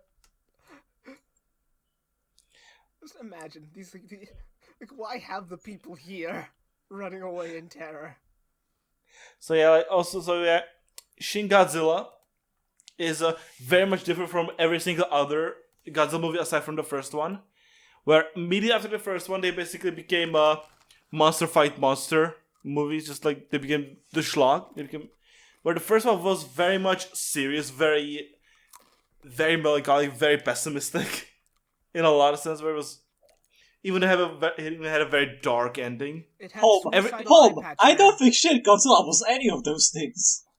No, I'm talking about the original one. Yeah, I know, but you're like, oh, this one's very No. different from everyone except the original.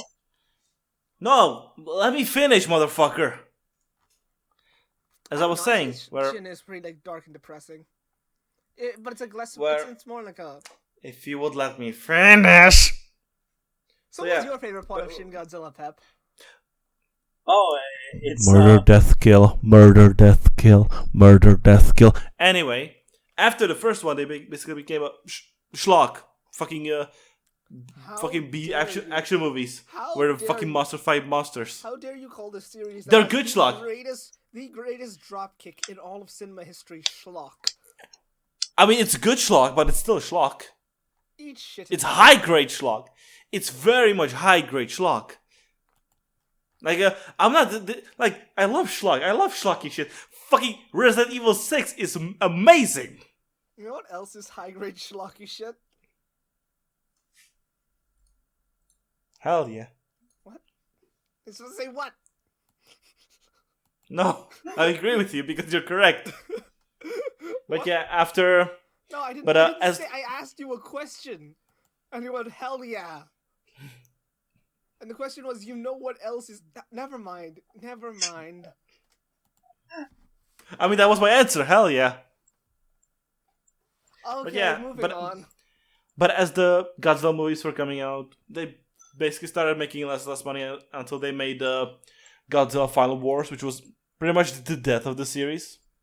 Until the second American Godzilla movie, which sparked basically the resurgence in Japan for a Godzilla movie. Yeah, people hated it so much, Japan was like, fuck you. No, that's the first We're one. That's making the it first ba- one.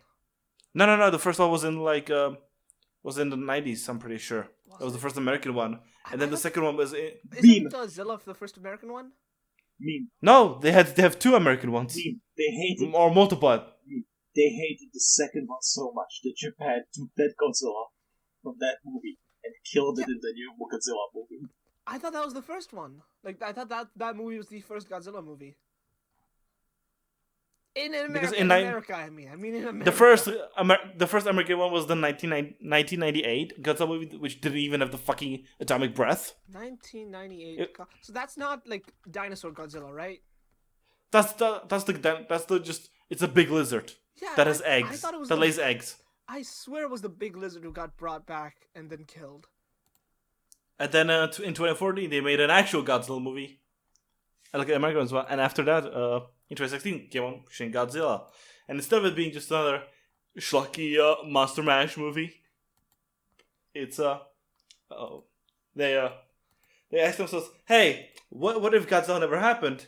And then it just happened for the first time in 2016. How would Japan of 2016 react to Godzilla?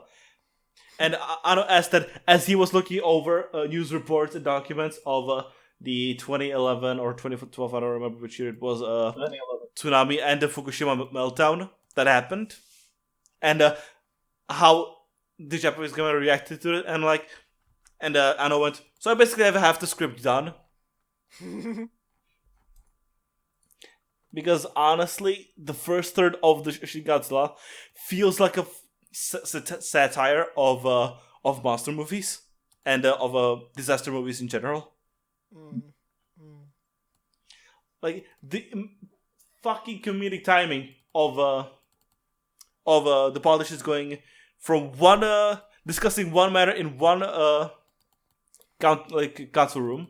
Like they okay, we have to discuss this other thing. Let's move to a different council room to discuss it there. Yeah, and then the monster shows up, and suddenly it actually turns into a comedy.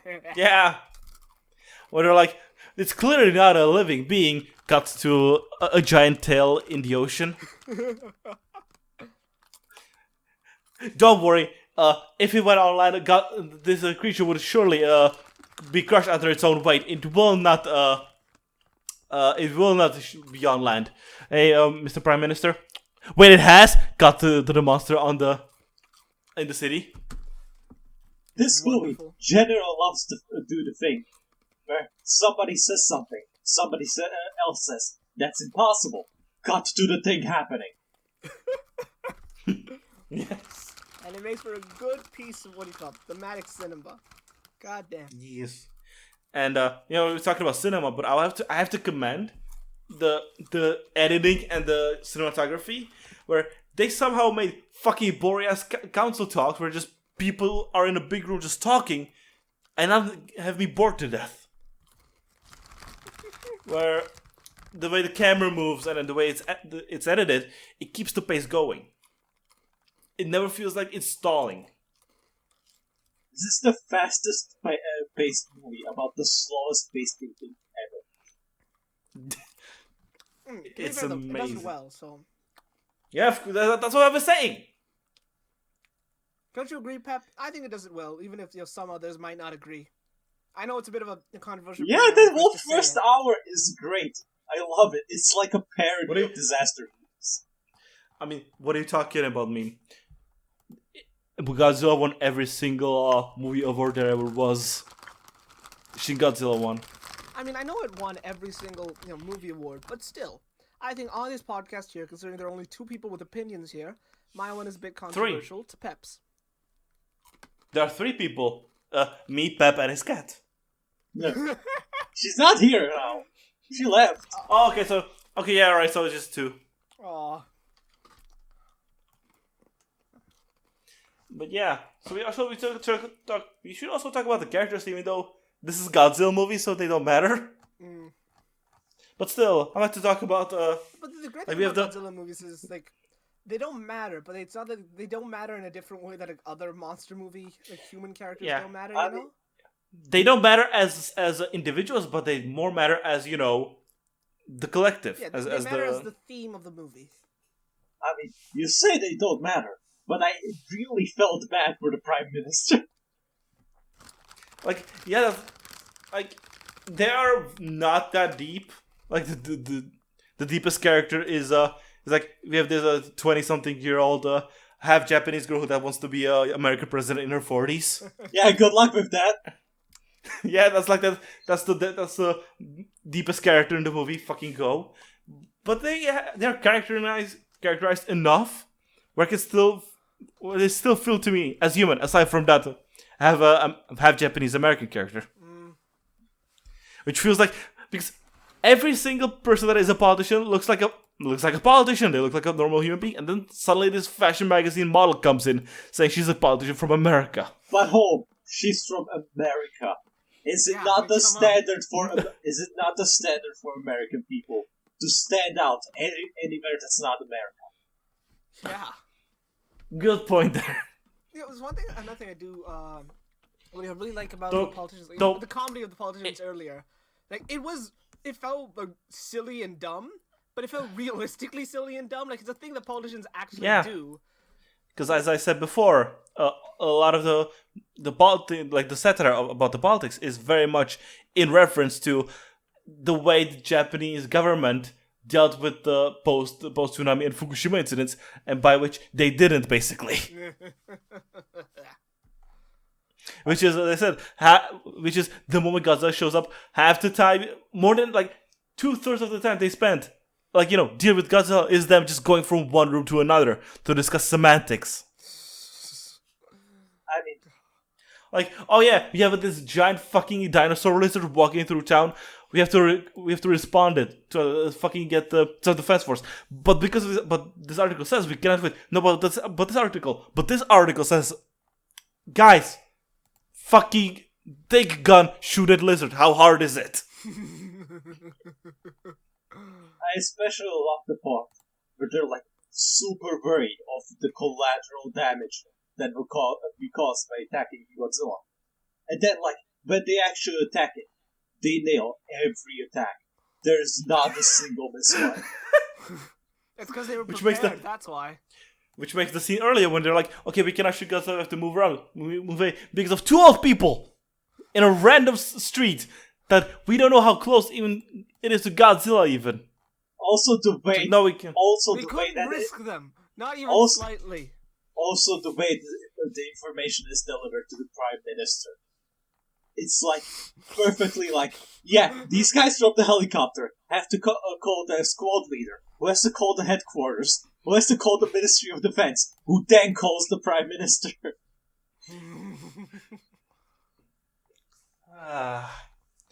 But yeah, I like that Anno is very much anti-boomer, but is also a boomer himself. With the fact that, yeah, very very much calls out all the fucking the boomer logic that the Japanese government is basically swimming in. But also, he's making a Shin Kamen Rider, and looking at Shin Kamen Rider, that's the most boomer thing I've ever seen. Yeah. I mean, he even broke the actor's leg just so it could be like Kamen Rider. I'm just imagining that. No way, he's doing the actor's doing the stunt for the thing, and Anno just like rises above from the dirt and grabs his leg. Realism is mine. He's second. I still need you guys to watch the first ever scene of Kamen Rider, because you will lose it with how it's edited. Like I said, that's the ending. No! Don't do that.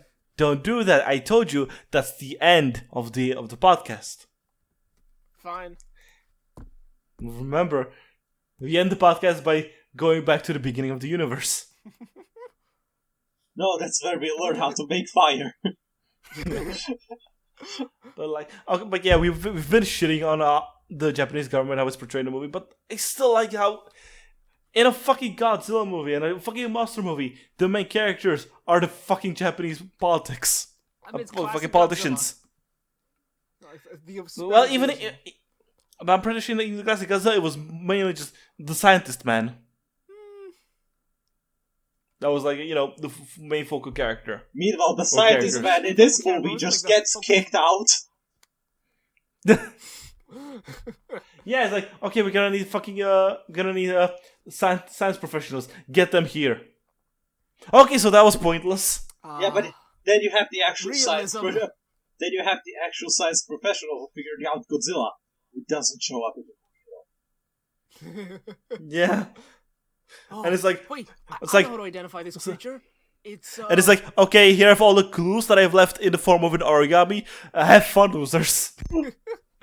no, that man was Godzilla in a doctor's trench coat. But yeah. So I feel like we've discussed the politicians enough. I'll also just say I don't know how to feel. Like I said, like while the politicians were very much shown in a satirical manner, they still felt very human. So I was very conflicted when all the old ones basically died, halfway through the movie. Yeah, in a single moment. That's fine. It was coming Yeah. soon anyway. So yeah, we've discussed the body stuff. Let's talk about the big boy himself. Gojira. So clearly this is the best Godzilla that's ever been created. Yes, This is the peak. especially in its excuse first me. form. Clearly, you haven't seen Godzilla X Ultraman from 1995. Also, is that where Mechagodzilla shows up? No. Because I was about to say Mechagodzilla is a close second runner. Oh right. Sorry. Talking about this movie. Actually, I'll say that for later. Save that for later. Let's continue. Yeah, because I have to comment. I like that Anno while writing the script for Godzilla clearly was reading Get a Robo. Shut the fuck up about Get a Robo. Because I like the theme of the idea of like evolution for Godzilla. Because it always was like, oh yeah, it just it ate some it ate an atomic bomb that it just showed up, and then it was and then with all the other like Godzilla movies, like he's the protector of Earth. Sure, guys, sure. I mean, in here, it just ate some garbage. And here, like it's I'm pretty sure it's framed like, oh yeah, this was just like this this ancient old like prehistoric like organism that was basically living at the bottom of the ocean, but then ate some Garbage. ate some nuclear garbage and started evolving rapidly. Again, it's the classic Godzilla origin. Like the original just said- movie. If I remember correctly, as I said, the original movie is because of like this like lizard in the ocean. Who gets hit by a nuke test. Yeah, but this is different because, as I said, this is already set up as like a prehistoric, ancient lizard. Oh, okay. I mean, it's still close enough to the spirit. And instead of it being an atomic bomb, which was the big fear back in the 40s, 50s, this Now time it's garbage in the it's the- ocean. Yeah, the big fear of the current Hey, of the current year. You guys heard about that new BP oil spill that happened recently?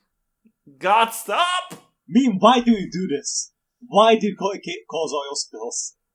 What? What do you mean? Why do I cause oil spills? You're the only one here who lives in the UK. As such, you are single-handedly responsible for every fuck-up BP makes. That's some bullshit. Nice, that's the truth. So yeah, it's okay. On a tier list, let's rank these Shin Godzilla forms. Starting off with the tail. The tail form. It's pretty good. Yeah. I like the big tail. Great comedic timing. Yeah. Then we have the second form, which is a fish that just landed on the soil and starts bleeding from the fins. That's so that might be one of the most terrifying forms Shin has. Like in my opinion. I'm gonna. No, it's a very cute boy. Shut the fuck up. I'm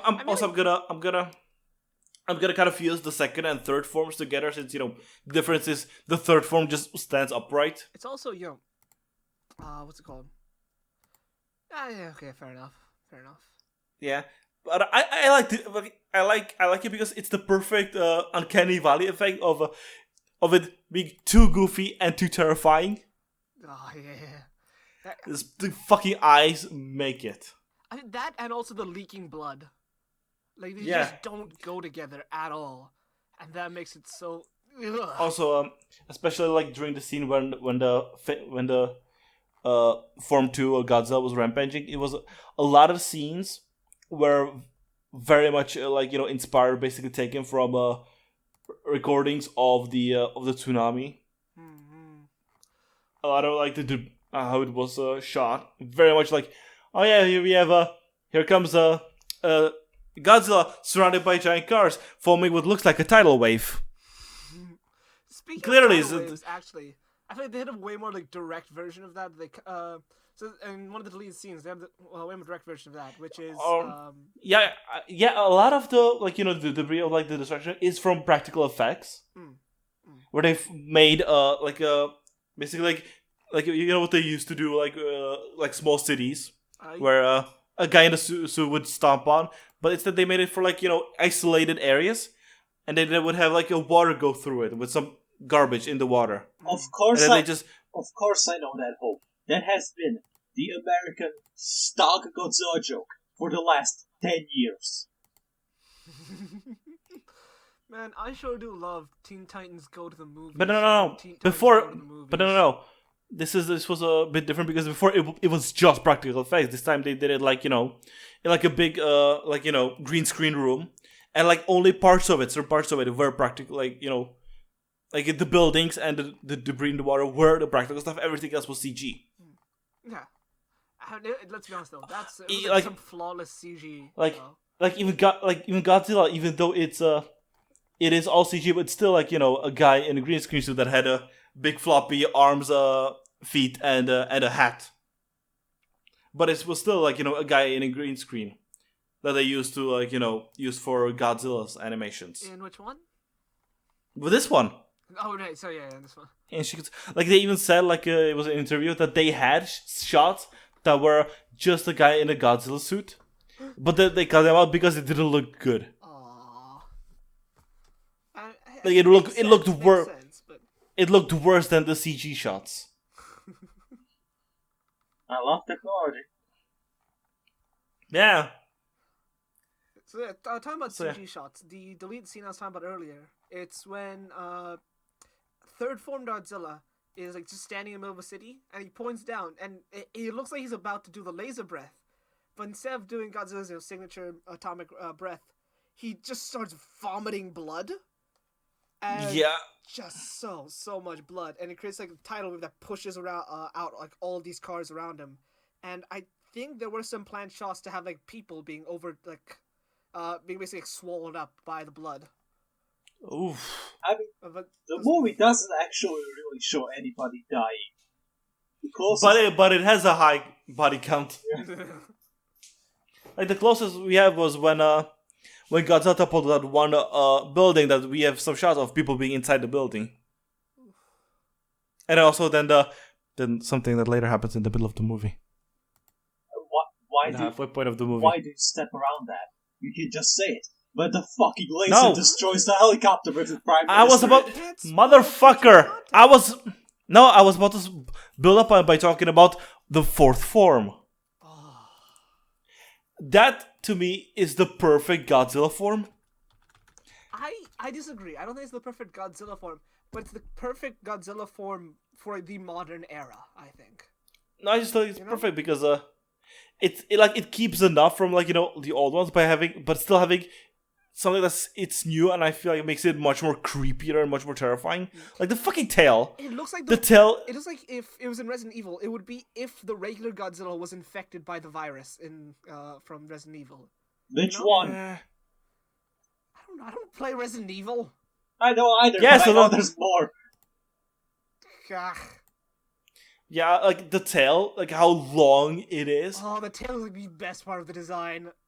Yeah, and then you have the teeth, which not just normal teeth. It just feels like they're everywhere. The mouth is just teeth, and then the mouth when he does the atomic breath, how the bottom jaw, like the jaw sections off.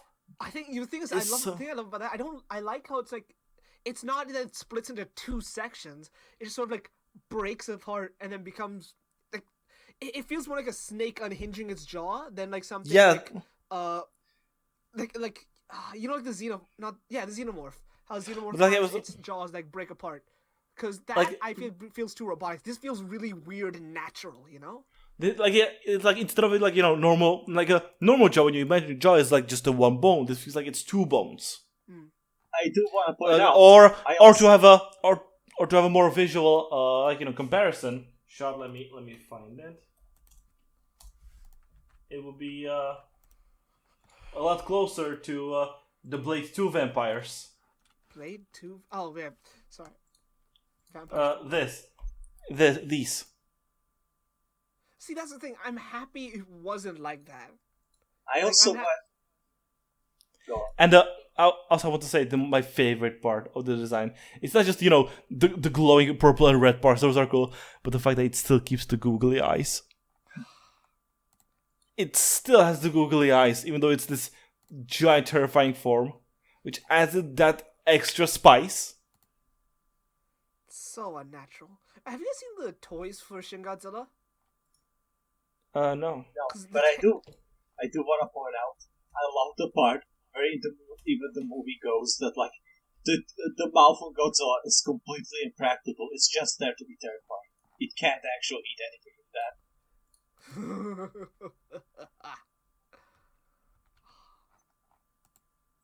Yeah, you have a Shin Godzilla toy. Oh, that's adorable. No, but I remember like the figures and stuff, because the tails on those figures are like the big parts of those figures. Because first of all, like the head is bit, and because of the way in the official Takara Tomy figures are made, they're super flexible. Because each little like rivet is its own little ball joint. Ooh. And, it's beautiful. And since we discussed the design, how perfect it is. We also, while we may disagree on it like being the best design, we have to agree it has the best atomic breath. I love how it transitions from just nuclear waste, like nuclear ash, to a fire breath, then to the laser. And how it all transitions is so good. I feel like there's one more really important part of that being the the back lasers of Shiro Sakisu, of his classic of fucking in this world. Who will know something of me? I am lost. Editor's note. Cut this singing out. There's no trace of my yearning. Instead of that, it was the Shirasagisu choir, the standard, the expected, the immaculate. And after that, they were like, okay, the breath was pretty cool, but we still got more bombs. And Godzilla was like, yeah, but what about back lasers?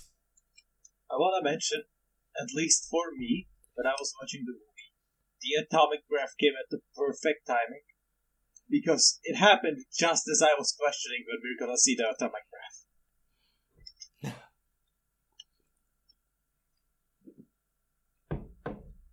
But just the shot of it just slicing buildings in half was just so good. And just I love the shot when he does the fire breath. How you have the wide shot of the entire city just flames. It's so good. It was so good I had to go sleep in the fucking ocean for a while. Not in the ocean. In the city. Yeah, I misremembered. Yeah, just sleeping in the middle of the ocean, and after it wakes up, we get its fourth form, where it's not just the back lasers, it's the tail laser now. And then what? Okay. And then as the movie ends, as it's been fed the gamer juice and froze because of how tasty it was, we see that I don't know if it was doing it or if it's doing it now, but it's transitioning into its fifth form, which is a bunch of tiny Godzillas. But yeah, that's the fifth one. A lot of the human-shaped Godzillas. Yeah, and while that's where the movie ends with the forms, there were supposed to be a much more that were done in our book and were prepared. Where all the human shaped, human sized the Godzillas were supposed to be like a hive mind, and I just hive mind, but they could also form together to form a bigger Godzilla.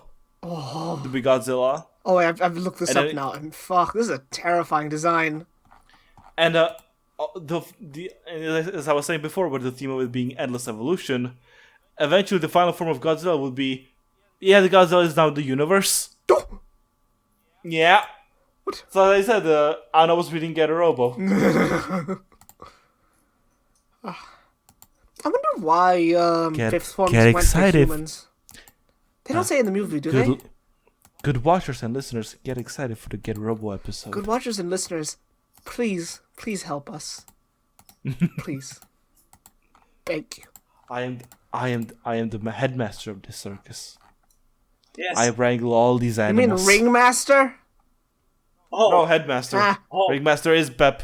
Pep is the ringmaster. oh. Can I be the You may have mastermind? Beam you may have Beam on the leash, but I can just leave anytime. No, that's why you are the ringmaster. I gave you power. That will keep you Well, in. speaking of leaving any time, see you guys next time. No, not yet. We're still discussing the movie. Cut. No, not yet. We still haven't So, we still haven't talked about Godzilla imbibing the gamer blood. The red yeah. power juice. Now that we've discussed what Godzilla is, the plan to destroy Godzilla is the most insane thing in the world. It's like, okay, we have this plan that seems to be like, how Godzilla's DNA was. We're gonna have to figure it out. Oh yeah, I know how. Fold it. Fold it like origami. It's like, motherfucker, could you just Can you not... you just leave the random origami on the boat? Like The fact that no one... there was a non-zero chance that, hey, while this boat is just randomly in the ocean, there could have been a typhoon or something that would have knocked it all out. And your one hint to defeating Godzilla will be out the fucking window. To be fair, Hope, his last note was literally, do whatever the fuck you want, eat a dick. But still, he still left all the fucking hints and shit. What a cunt. What a Chad. Also, while it does involve a lot of human death, I love the scene where they're giving him the coagulate at first, and then he wakes up and just laser the atomic breaths them. I don't The want an shot is IV drip. Really good. Even when I was watching, I even yelled, "Okay, that's enough gamer juice." Also, I'm pretty sure the plan was okay, but we're gonna put this coagulate into his blood, but I don't know if putting it in his mouth works as putting it in his blood. Well. Because I'm pretty sure that was a plan where they needed to coagulate to go into Godzilla's bloodstream. They should have taken Godzilla blood and injected it into someone to make a anti-Godzilla soldier. No. Yes. No. Yes. You say that, you reminded me of the fucking Predator movie, the new one. God, Extract please don't do that. Godzilla's autism. Use it as a weapon. No, don't talk about the autism. If we're ever gonna do a Predator episode, it will only be on the original one and Predators. Oh yeah, Predator is a tokusatsu. It totally is. So is RoboCop. Oh man. I mean, I'm pretty sure when they were making RoboCop, it was clearly you look at it oh yeah, that's a fucking Kamen Rider, that's an Ultraman.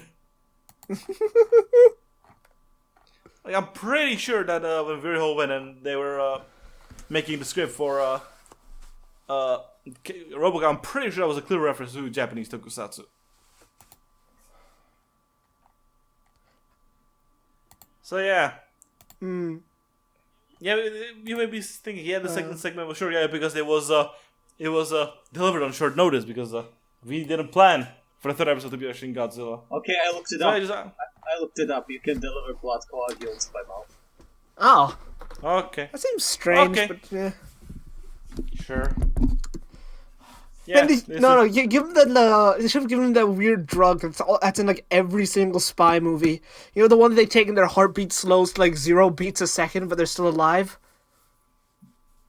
But before we leave, I would like to still want to talk about that the actress for the half Japanese, half American lady said in interviews that her role was pain in the ass because of all the times she had to speak in English for no reason. Let me speak to these Japanese people in English, even though I know perfect Japanese. Yeah, because that's what Americans. Yeah, that for no reason she speaks to American people in Japanese. I'm sorry, have you not seen Kamen Rider Fani's Paradise Lost?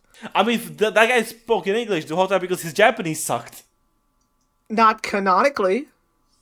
Yes, canonically. No, his actor's Japanese sucked. We don't know anything about Leon or Leo, whatever his name is. His actual Well, he never spoke Japanese. Yes. He never spoke Japanese. For all we know, he's just a dickhead. So the real life canon applies to the movie canon. I don't think that's how that works. That's not how it works. I told you guys already I function on my own form of logic, not yours. You cannot actually me. Just because we never see Vice jerking off Revi, you cannot say that happened. You can't say that that didn't happen. Well, it happened again. As we can see, the relationship still isn't at that level. So yeah, that was Battlefight Ridercast, episode 3. Battlefight, right? Oh.